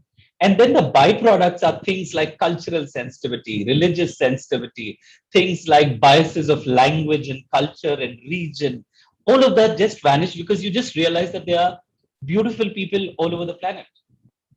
So my travel has been my great teacher, and that's been my journey of learning. The second thing is I've added experiences. So my life is today rich with innumerable experiences. I'm an avid biker. So I ride a lot on my Harley Davidson. And my longest distance that I've done is Bangalore, Bhutan on my bike, which is 8,000 plus kilometers. And if that's called endurance riding. So there are lots of days, many days in my life. I've done over 1,000 kilometers on my bike. And if anyone's done a 50, 100 kilometer on a bike, you would know how taxing and strenuous it is. But for me to ride so well, I have to be physically fit. And I get to see and parts of the world which I would never get to see if I was traveling in an aircraft or on a in a train. So biking is a great teacher for me. I do horse riding. Horse riding has taught me more about managing people than my best course at MIT in Boston. By the way, I've studied in the world's best college, which is the Sloan School at MIT. I did my entrepreneur masters there. And every time I've ridden a horse, I have learned more about managing people because remember, unlike a motorcycle, the horse has a mind of its own. And if you and the horse, if you are not in sync, you're not going in the right direction. And the horse can throw you off anytime you want because he's 10 times more powerful than you are, right? And then I've been on theater. I've been on stage. If ever you want to get rid of your inhibition, if ever you want to learn to communicate well, please take up theater. Take up anything that gives you an opportunity to go on stage. Because there's no workshop that you can attend that can teach you self-confidence, self-esteem, interaction with the audience as a stage does. And I love the stage. And stage is my teacher. The horse is my teacher. The motorcycle is my teacher. And I've done a lot of other courses, which are formal courses. I've studied in England. I've done my master's in media pedagogy. And, I'm a qualified hypnotherapist. I'm a qualified counselor. I've done courses which I've myself forgotten today. That list goes on. But let me just end here and tell you, my journey is about learning. So whatever work I do today gets better tomorrow because I'm learning something new today. So if you want to learn something about my life, remember, what is the new thing that you learned today? Who's that new person you met today? What's that new thing you ate today? What's that new thing you wore today? What's that new experience you have in your life today? And that's what makes you a better person. Otherwise, you're just one day older than what you were yesterday. So with this background, let's get on to the story. All of you love stories? I love stories, right? And this is a story which I bet everyone's heard this story. Every one of us, no matter which culture you belong. It's a story about a tortoise and a rabbit or a hare, depending on which culture they call it a tortoise or a hare. So I'm going to call it a rabbit because in Indian culture we have rabbits, we don't have hares in India, right? So the story goes, it was told to me, it was told to you, it was told to everybody. It was told to my granddad, it was told 100 years ago, it was told 2000 years ago in the Panchatantra. The tortoise and the rabbit decided to go for a race. And as the story goes, the rabbit ran really fast. And then he looked back, he didn't see anybody behind. He didn't see the tortoise. So he said, oh, it's going to take a long time. So he sat below a tree and dozed off. And slowly but steadily, the tortoise came and saw the rabbit was sleeping, didn't disturb him. Very quietly, he moved along, trotted along, and went walking, and then crossed the finish line. And who won the race? The tortoise won the race. And there was a moral that was taught to us. What is the moral that was taught to us? Slow and steady wins the race. This is what was taught to me. And now when I reflect back, this is probably such an amazing lesson for all of us. And the lesson is about any skill that you want to learn, no matter what skill you want to learn. you don't learn it in the first instance. In fact, no matter whether you try making a chapati at home, which I'm sure a lot of you tried doing in the lockdown, or you went on to do some coding online, or you tried to hold a cricket bat for the first time, or you tried to ride a motorcycle or a bicycle if you had not done it before, you're going to fail miserably the first time you tried, the first few times you tried. I remember when I tried making chapati the first time, it looked like the map of India, map of Pakistan. It never looked round. But then eventually, over a period of time, you do it. So it's slowly and steadily you put in that effort. There is a theory that the Harvard University prescribes. It's called the theory of mastery. What it says is if any person does any task for 10,000 hours, any person does any task for 10,000 hours, they become a master at it. So let me give you some examples of mastery. There are times when my team is writing a script for something. All right. And a junior person in my team normally takes 2 days, 3 days to write that script. A lot of times I would have probably sat in front of them for 10 minutes, 15 minutes and done a better script than them. It's simply because I've done this consistently over a period of time. So the whole idea of experience, the whole idea of hard work, if you want to learn a skill, no matter what skill that is, there's no substitute to hard work. There's absolutely no substitute to hard work. And this is what that story taught us. But if you thought I'm here to tell you that story, you're mistaken. That was part one. I want you to imagine if you were the rabbit, how miserable you would feel. I mean, the tortoise beat you in a running race. Oh my God. So that rabbit was living in misery for generations. So one day the rabbit got up and came up with an idea. He said, enough is enough. I can't take this bullshit anymore. It says that slow and steady wins the race. I need to change that narrative. So the rabbit gets up, goes to the tortoise and says, can we do a race again? Now who's confident? The tortoise, because he's been the winner the last time. He's the defending champion. So he says, no problem, let's do the race. The next day morning, at the starting line, you have the tortoise and the rabbit. 1, 2, 3, boom, they go. And this time, the rabbit is running. Focused, straight ahead, no left, no right, no back, just in front and running as fast as the rabbit could run. And boom, within a matter of a few minutes, the rabbit is across the line. And where is the tortoise? Nowhere in sight. This time, the rabbit has won the race. What do you think is the moral of this story? Let me see if some of you can, just put on your chat. What do you think is the moral of the second story? The first one, all of us know, right? What's the moral of this one? The rabbit started and finished. He was right there. He was the winner. What's the moral of this story?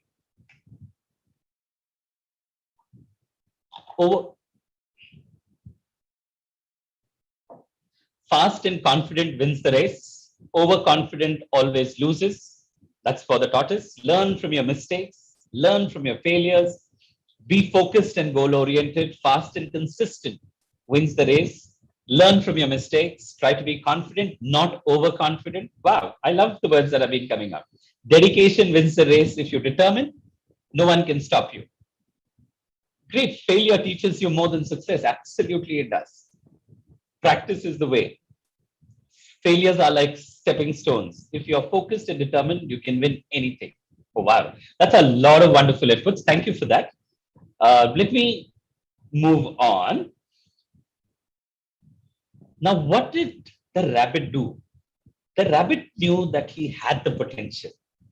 It was just a lack of application in the previous race, which didn't allow him to win the race. There are two key words over here. One, the rabbit knew that he's faster than the tortoise. It was just that his skill was not put into practice. So a lot of us, including me when I was growing up, I always had this in my marks card, can do better. Right? Where the teacher, my, parents, they always felt that you can do better. But somehow it was not translated. So a lot of times people around us see the potential. But do you yourself realize what you're capable of doing? Are you yourself aware of what you're capable and what you're not capable of doing? So how does somebody know what you're capable of doing? It's like this, I have a little 3-year-old daughter. She's just 3 now. And one of the things I'm trying to teach her is not to say no to anything before trying it. Children have this habit, they look at the color of a food and say, no, I don't want to eat. And this little toddler, she talks blabbers more than talks nowadays. Said, no, Dada, I don't like it.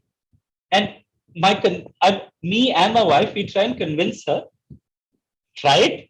If you don't like it, then you don't like it. Don't assume things. And remember, a lot of you, that opportunity when it came to you, when it was announced in your classroom that there's a debate competition, do you want to participate? And you were like thinking, should I do it? Shouldn't I do it? No, Suhani is good at it. Let her do it. A lot of you hesitate. Go out there and try and look like an idiot. Go and fail at it. It's perfectly all right. But at least try and then say that this doesn't suit you. It doesn't mean that everybody has to be good at public speaking. Everybody has to be good at dance. Everybody has to be good at math. You will be good at something. But how would you know what you're good at if you have not even tried? So that was the interesting thing that I learned from this rabbit, that he knew what his strength was. The second thing, he did not give up. Right? You lost, all right. It's okay. You lose one race, but you have an opportunity to win another race. So don't try it once or twice and then give up and say, this is not for me. Because no matter who it is, like if, any sports person learns this very well. You go out there to bat, you got out on a 0. Great. Tomorrow morning, when you go and bat again, you start from scratch. It's a new match. It's a new day. You have a new opportunity. So look at what you can do with not just your mistakes, but stay with it a little more. That was part 2. Now the tortoise is very, very upset because tortoise has lost the race. Now the tortoise goes and puts his thinking hat and starts thinking, wondering, I need to win this race. I'm supposed to be the winner. For hundreds of years, I've been the slow and steady wins the race. How did this rabbit beat? So he put on his thinking hat and thought for a few days, came up with an idea. And he went to the rabbit and he said, buddy, can we have one more race, please? Then now who's confident? The rabbit is confident. So he said, yeah, anytime, any place, just tell me and I'll be there. So the tortoise says, okay, tomorrow morning, last time we started the race on that road. This time we will start the race on this road. He said, no problem at all. You just tell me where and I will start. So the two of them meet in this new road. Starting line, 1, 2, 3, go. And now the rabbit is the new rabbit, right? He's not the old rabbit. Fast and focused. He is running and running and running.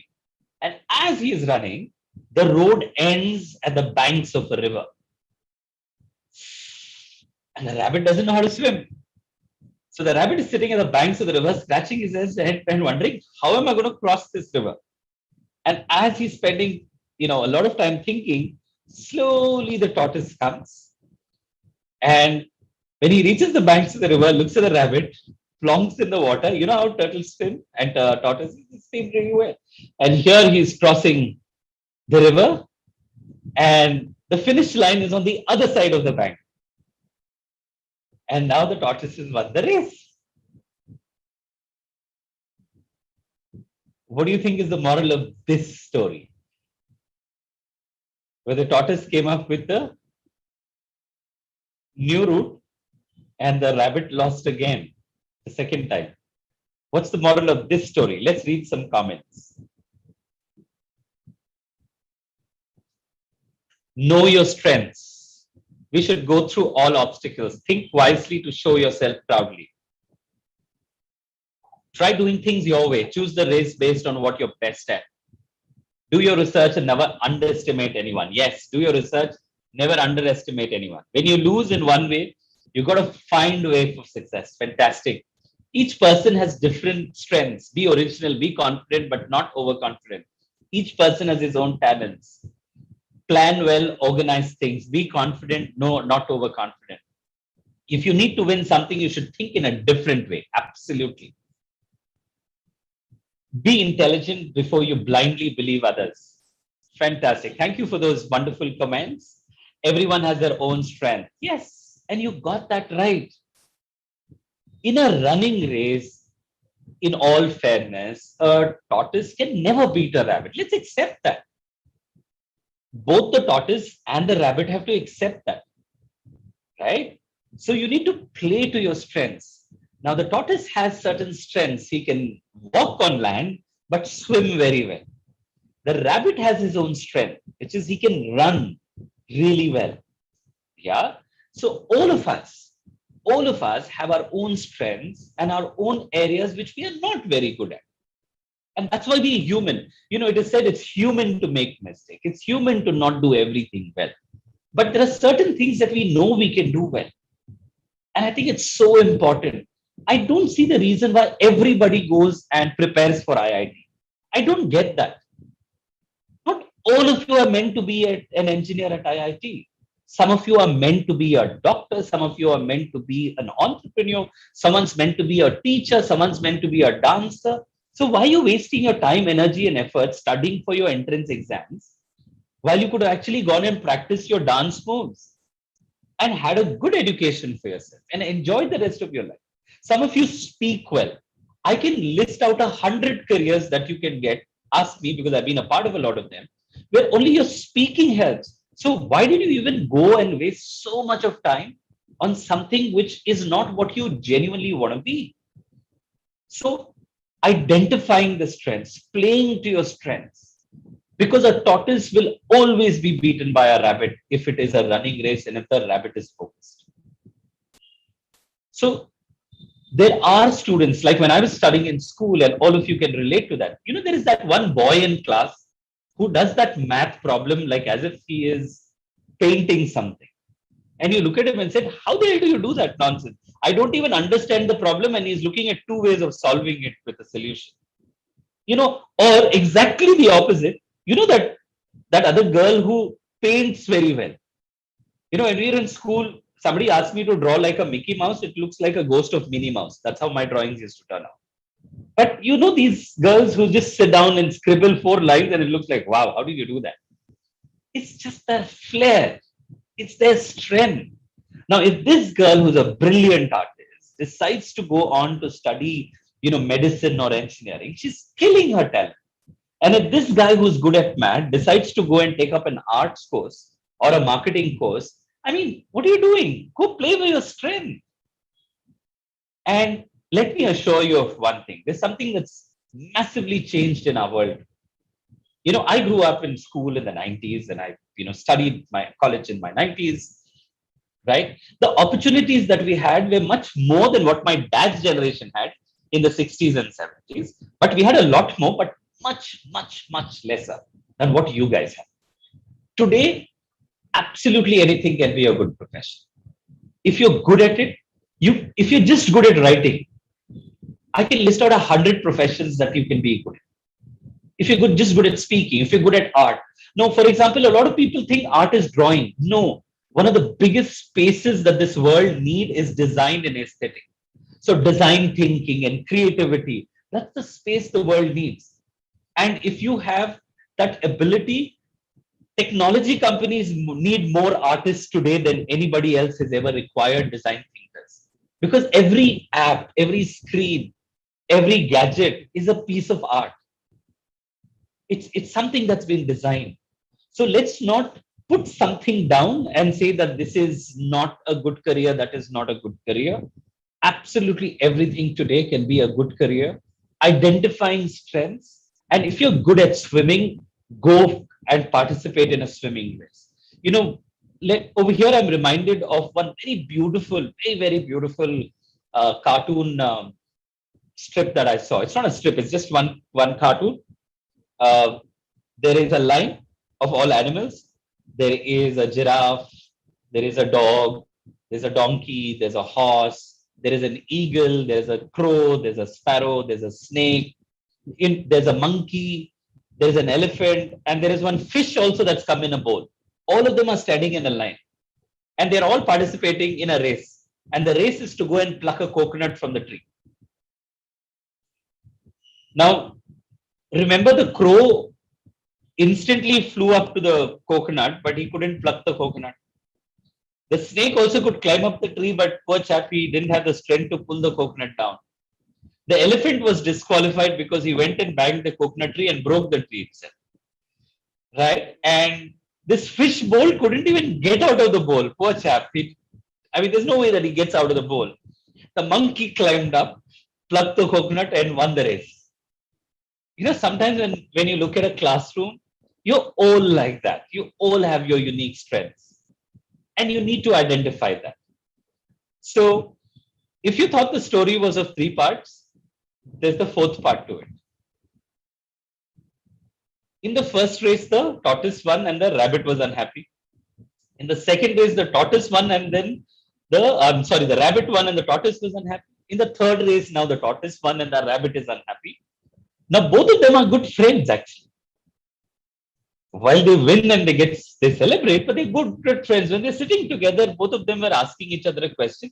Why is it that whenever we race, one of us has to be unhappy? Can there be a race where both of us can be happy? So they thought about it and they spent some time doing some design thinking, right? And they came up with an idea. They said, this time let's have a race on the second track, which has land and water. But we will not compete against each other. We will compete against time. We will see as a team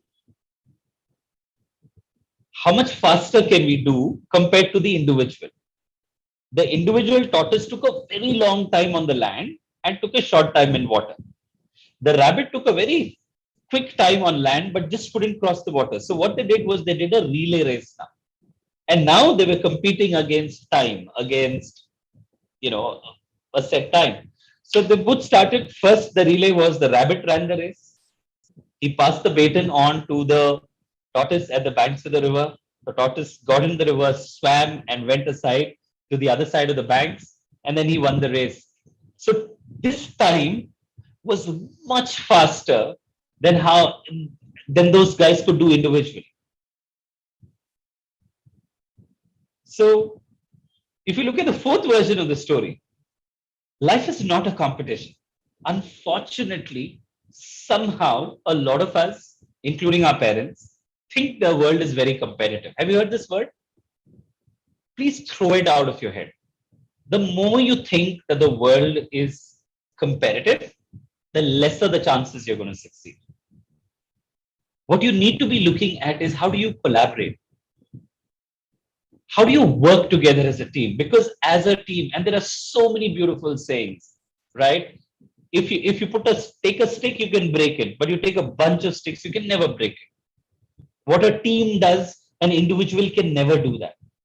And the world around us is an example of how teamwork, just day before yesterday, it was heartening to see the Indian hockey team.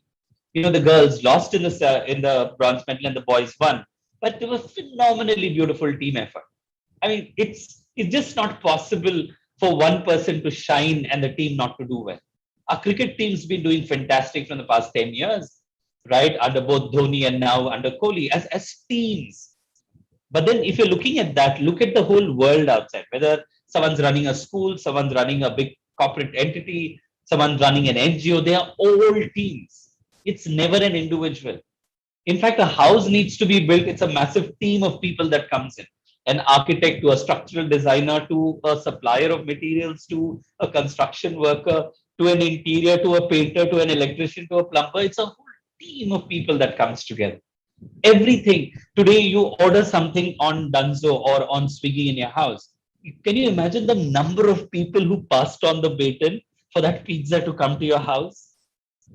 Somebody thought of that app, somebody made the app, somebody maintains the app, and then somebody onboarded the pizza company, right? And then you ordered, and then the bank got involved in making the payments. And then there was somebody in the Pizza Hut store that took the order, somebody prepared the order, somebody packed the order, and then somebody brought it to your house. Can you just see how beautiful that link was? Life becomes so much better when you start thinking collaborative. One of the problems of education, and remember this, you are teenagers, and I'm talking to I believe, who will understand what I'm saying. One of the problems of education is it makes you very selfish. And it's not your fault, it's your conditioning, because right through, remember, right from your primary school till you finish your college, it's your school, your assignment, your homework, your test, your project, your your award, your graduation. It's all about me. Along with this, you also hear, a lot of times parents and elders tell you things like, stop talking to your friends, focus on your work, mind your own business, don't worry about the others. You hear constantly things like this, and you grow up. And eventually, once you've completed your education and you join an organization, or you decide to start your own business as an entrepreneur, you have to work in a team.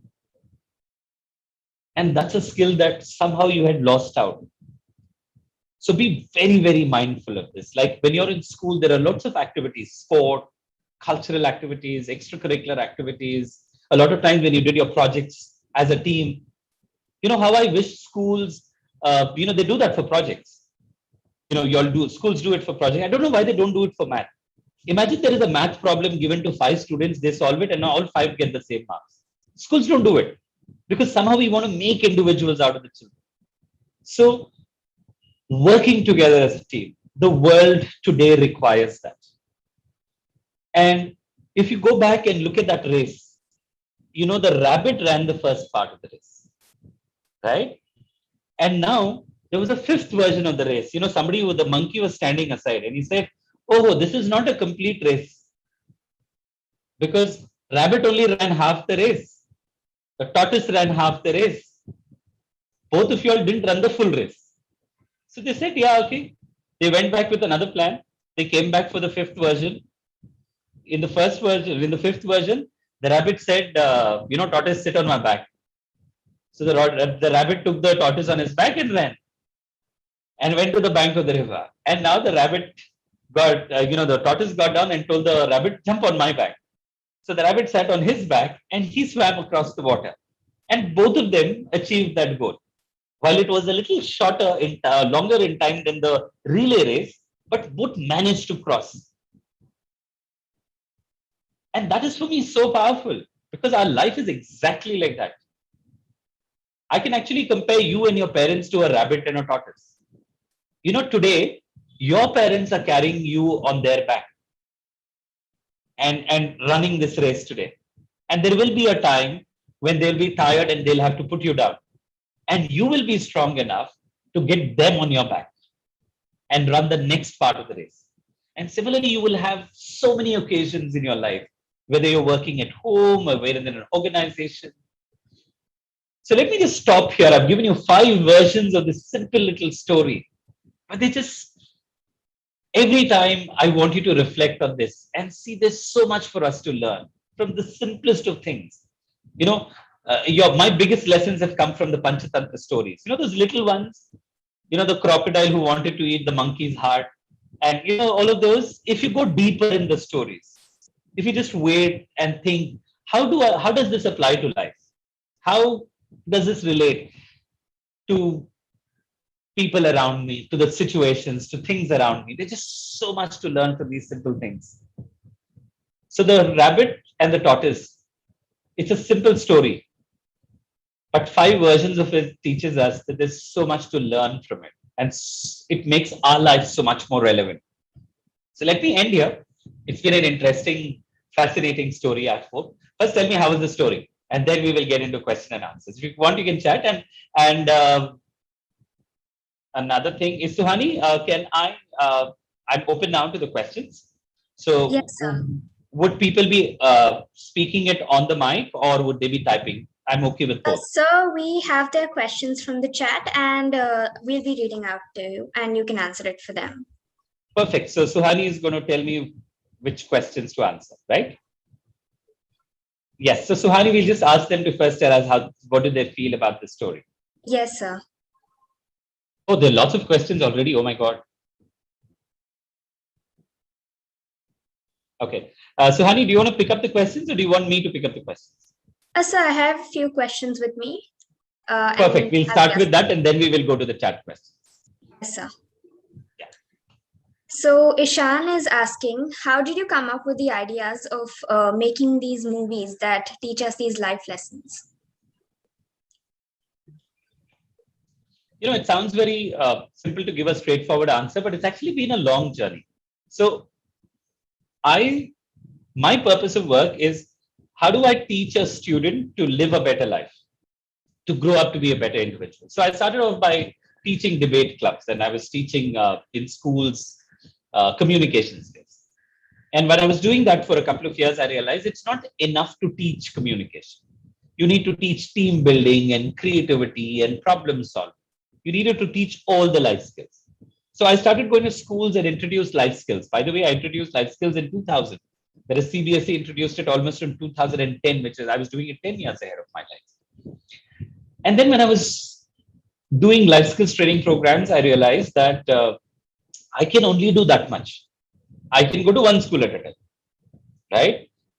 I can't be in 10 schools at the same time. Now, and there were a lot of schools who wanted the program. So I said, I needed more people. So I added more people to my team and started working with them. And while I was working with a large team of people, and any educator will tell you, there were two problems.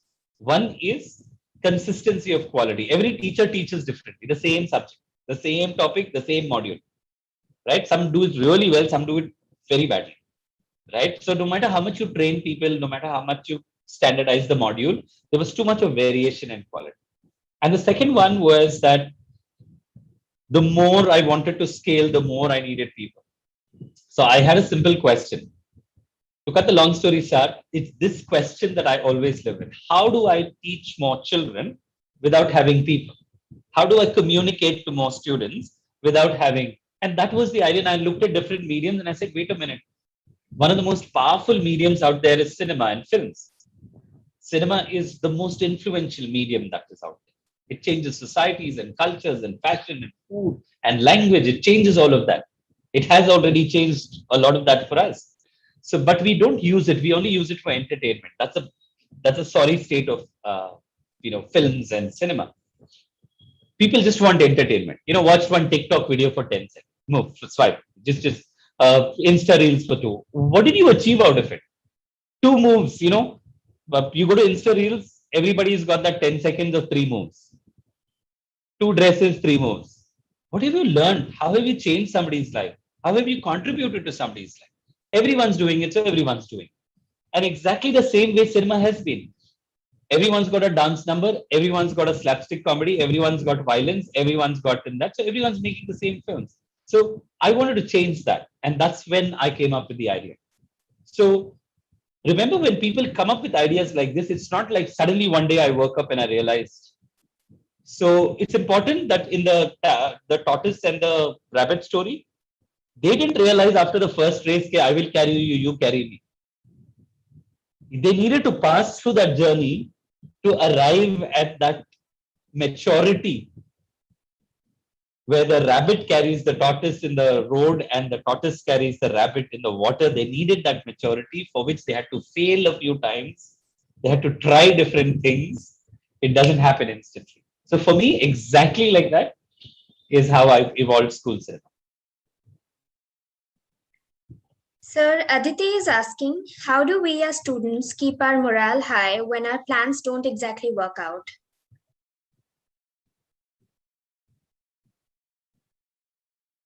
There are many ways that people like me will tell you that you can keep your morale high, but it's difficult.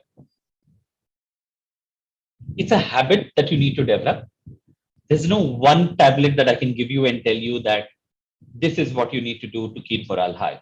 But I can tell you about what constitutes well-being, what keeps you happy, what keeps you motivated. Sometimes when you have a problem, you don't have to always focus on the problem. You need to look at things that contribute to the problem. So I will give you what positive people, what very high achieving people do. And these are the things that they do. Very importantly is they take care of their health. When I talk about health, health has 3 or 4 critical aspects. One is physical fitness, a good diet, because I know a lot of youngsters like you, You just don't eat, right? And you don't eat well, you don't eat on time.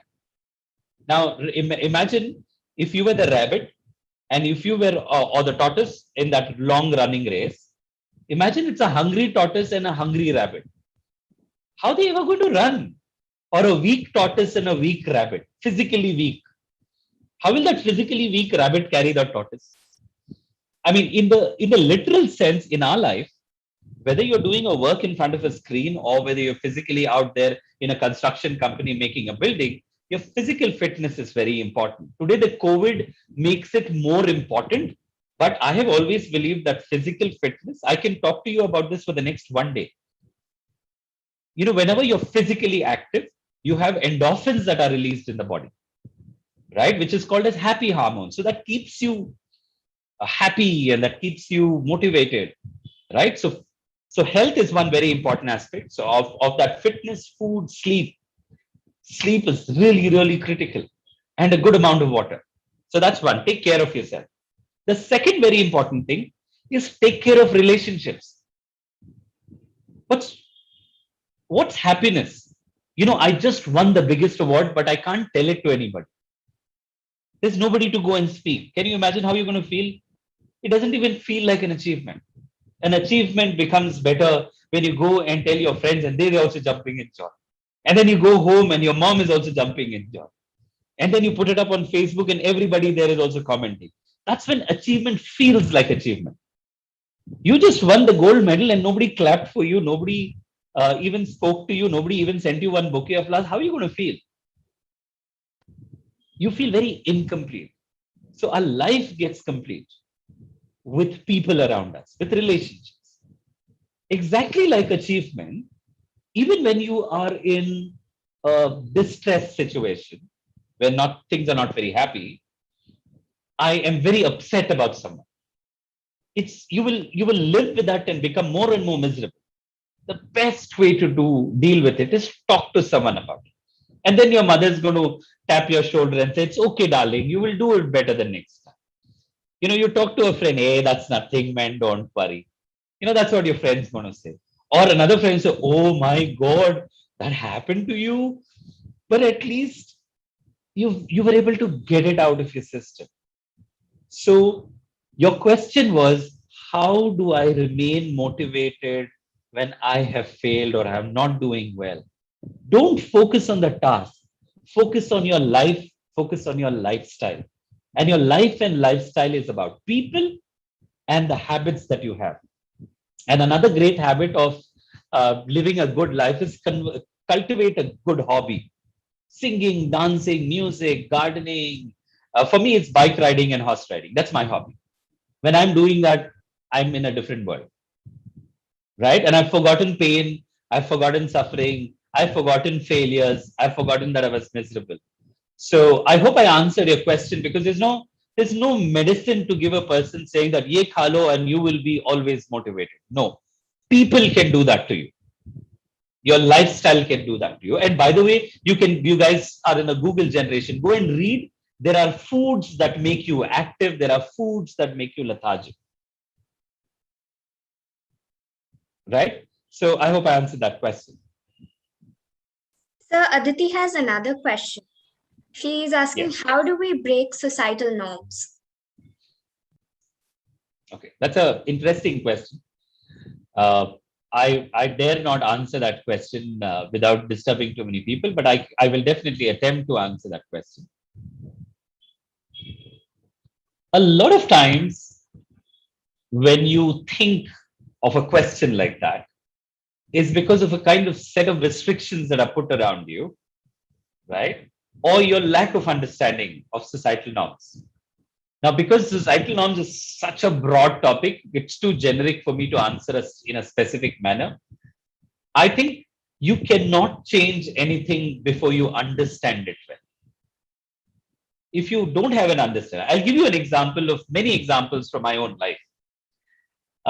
There's a tradition in my house, and a lot of South Indian families have this tradition that you don't cut the nails in the night. You don't sweep your house after the evening.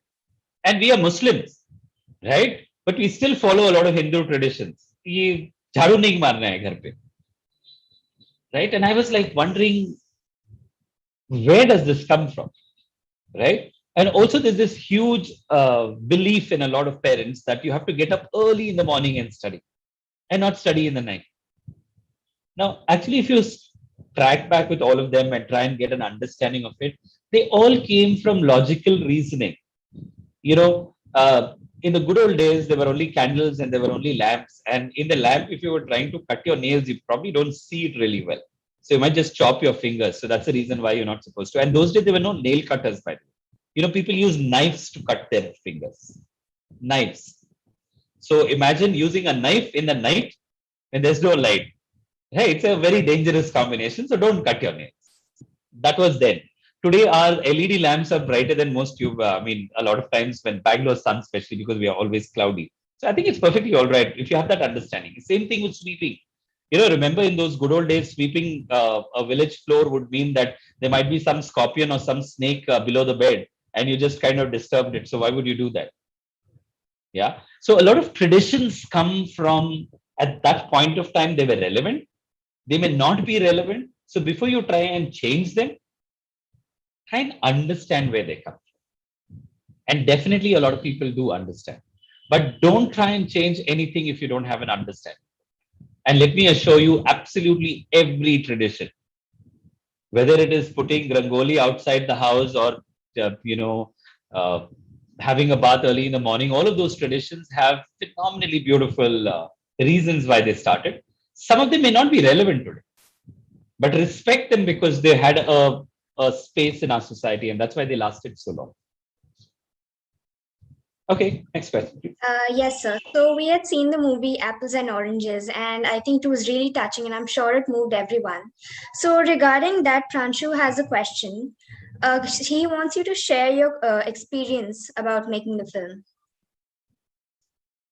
You know, Pranshu, when I grew up in a school where I had no clue who was a Telugu or a Tamilian or a.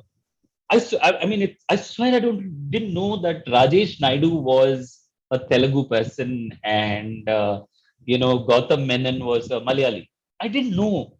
They were just friends for me in school. And me being Syed Sultan Ahmad was a Muslim, or Michael Charlesworth was a Christian. It didn't matter. We were just friends growing up. And over a period of time, and especially in the past 10, 15 years, I've noticed that across, not just in India, but across the world, we're just trying to start dividing people a lot more. And we're trying to say that I'm better than you. And an American is saying that I'm better than somebody else. Bengali is saying that my language is better than Odia language. A North Indian thinks that they are better than South Indian, and South Indian thinks that North Indians are useless, right? A person who's fair thinks that fairer people are better. We're dividing people on basis of too many things, and we're living with those thoughts. And this is just growing in our society. And unfortunately, it's growing in schools as well, where kids are being taunted for being probably a Muslim, or probably being a Bengali, or probably being from Bihar, for language, for color. I didn't know that there were caste system that existed because I didn't know who was from a higher class or a lower class. But today, some of those languages, some of those conversations happen in school. And you guys are from progressive schools or from progressive cities. I can tell you the situation is very bad in some of the towns and cities of India, where a high caste student does not even sit in a class with which has low caste students. Even today, that happens, right? Or the school has sections for different castes. I mean, these are sounds unbelievable, but that's sometimes it happens.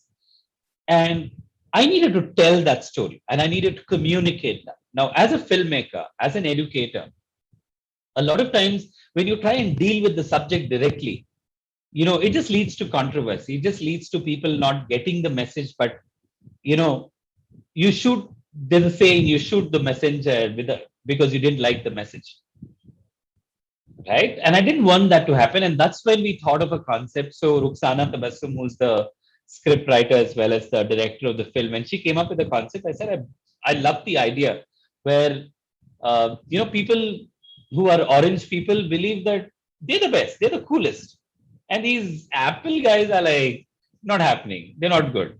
And that's so true with a lot of us in a lot of ways. And the Apple guys think the same. And by the way, Suhani, this film has been screened to students in more than 40 countries today. It has won awards in 30 countries, and it has won the National Film Award this year. I have not yet received my award because of COVID. The awards were not yet given out, but my 7th national award was for this film because people can see that message. It's a very, very important message, told very beautifully in a very simple manner. It relates to interculture, interreligion, intercountry. So it's a very nicely made film. And I'm really proud of what we've done. And I'm glad that you liked the film and you had, and I think Anita was the one who was very keen to showcase this film. And yeah, and for you guys, I would love for you to watch my movie called Second Best. It's about failing in exams. Chasing the Rainbow, it's about taking care of people who are not very well off in our societies. There's a film called as Best Friends, which is about parents and students relationships. Oh, there's so many films, and all of these are such relevant issues that we need to talk about.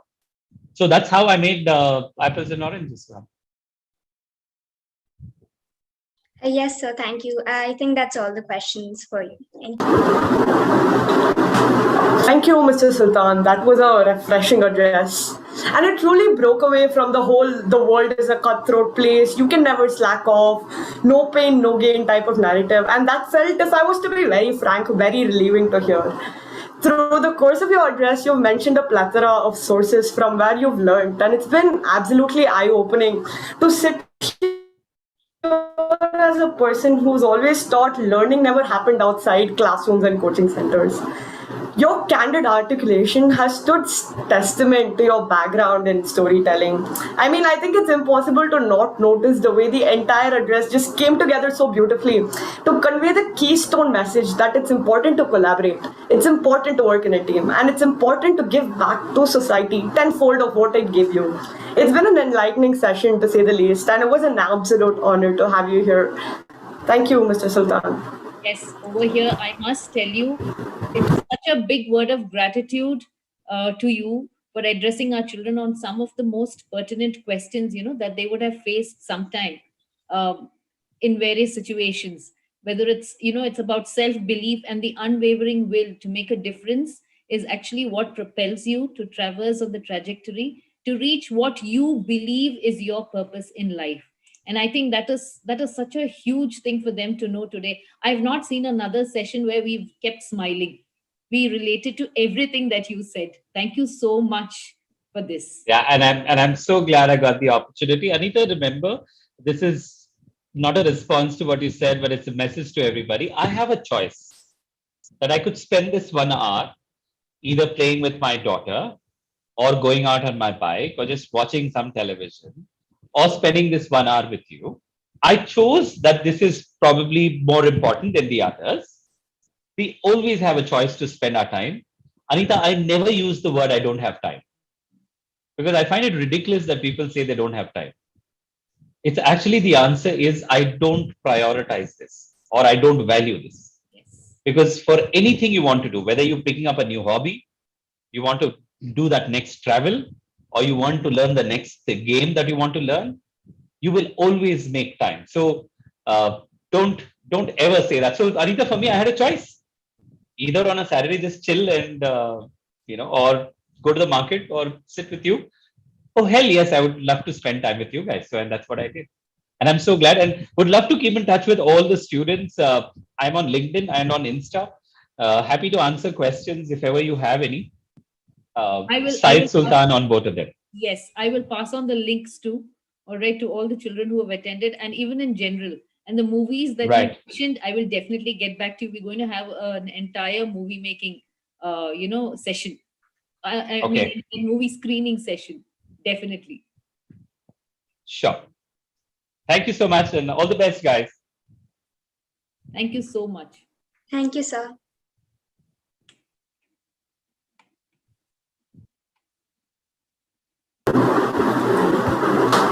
Through the course of this event, we've had speakers emphasize the importance of learning from everything that the world has to offer.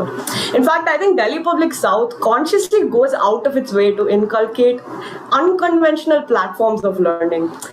I mean, not too long ago, we had our inter-school Dipsman with overwhelming participation. And next week, we have Meraki, our school's flagship literature fest, lined up.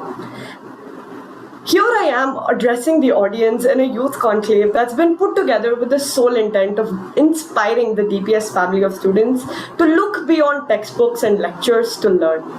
At the tail end of an event filled to the brim with perspectives, experiences, and exposure, it gives me great pleasure to deliver a heartfelt vote of thanks to every element that's contributed to making Aham 2021 a resounding success. First and foremost, I extend my warmest thanks to our esteemed keynote speakers, Mr. Prashant Gadi, Mr. Pratik Kanwal, and Mr. Syed Sultan Ahmed. It's been a true honor to be on the receiving end of such inspiring sessions from each one of you. I would be speaking for the entire audience when I say the past few hours have considerably impacted my perspective on a lot of things. I would like to take this opportunity to thank the management as well as all the teachers who were involved in the organization of this eye-opening event. This event wouldn't have happened, much less been a great success, if not for the blessings and the support of Principal of Delhi Public School, Bangalore South, Anita Bijesh ma'am. The tremendous efforts of the teacher coordinator, Miss Nidhi Agarwal, has had a terrific impact on the outcome of today's event. Undoubtedly, Aham 2021 was a culmination of several efforts aimed at turning every approaching difficulty into an opportunity.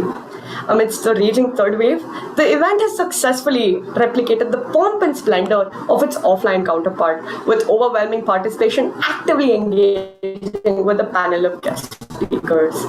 Last but not the least, I would like to take a moment to thank each and every single present here. Your participation has fundamentally contributed to making Aham a benchmark for inspiring youth conclaves across Bangalore. Through the course of this event, we've had speakers showcase the importance of humanity, regardless of the professional path you've chosen for yourself. The concept of social development is intrinsically linked with conscious efforts by each and every individual to contribute to society consistently and constantly. So it's only fair to end the event with a quote by one of mankind's most public conscious people, Dr. Martin Luther King. A man has not started living until he can rise above the narrow confines of his individualistic concerns to the broader concerns of all of humanity. Here's to a generation of capable, brilliant, and intuitive leaders, but most importantly, kind, compassionate, and unprejudiced human beings. Once again, thank you everyone for making it here today. Thank you, everyone.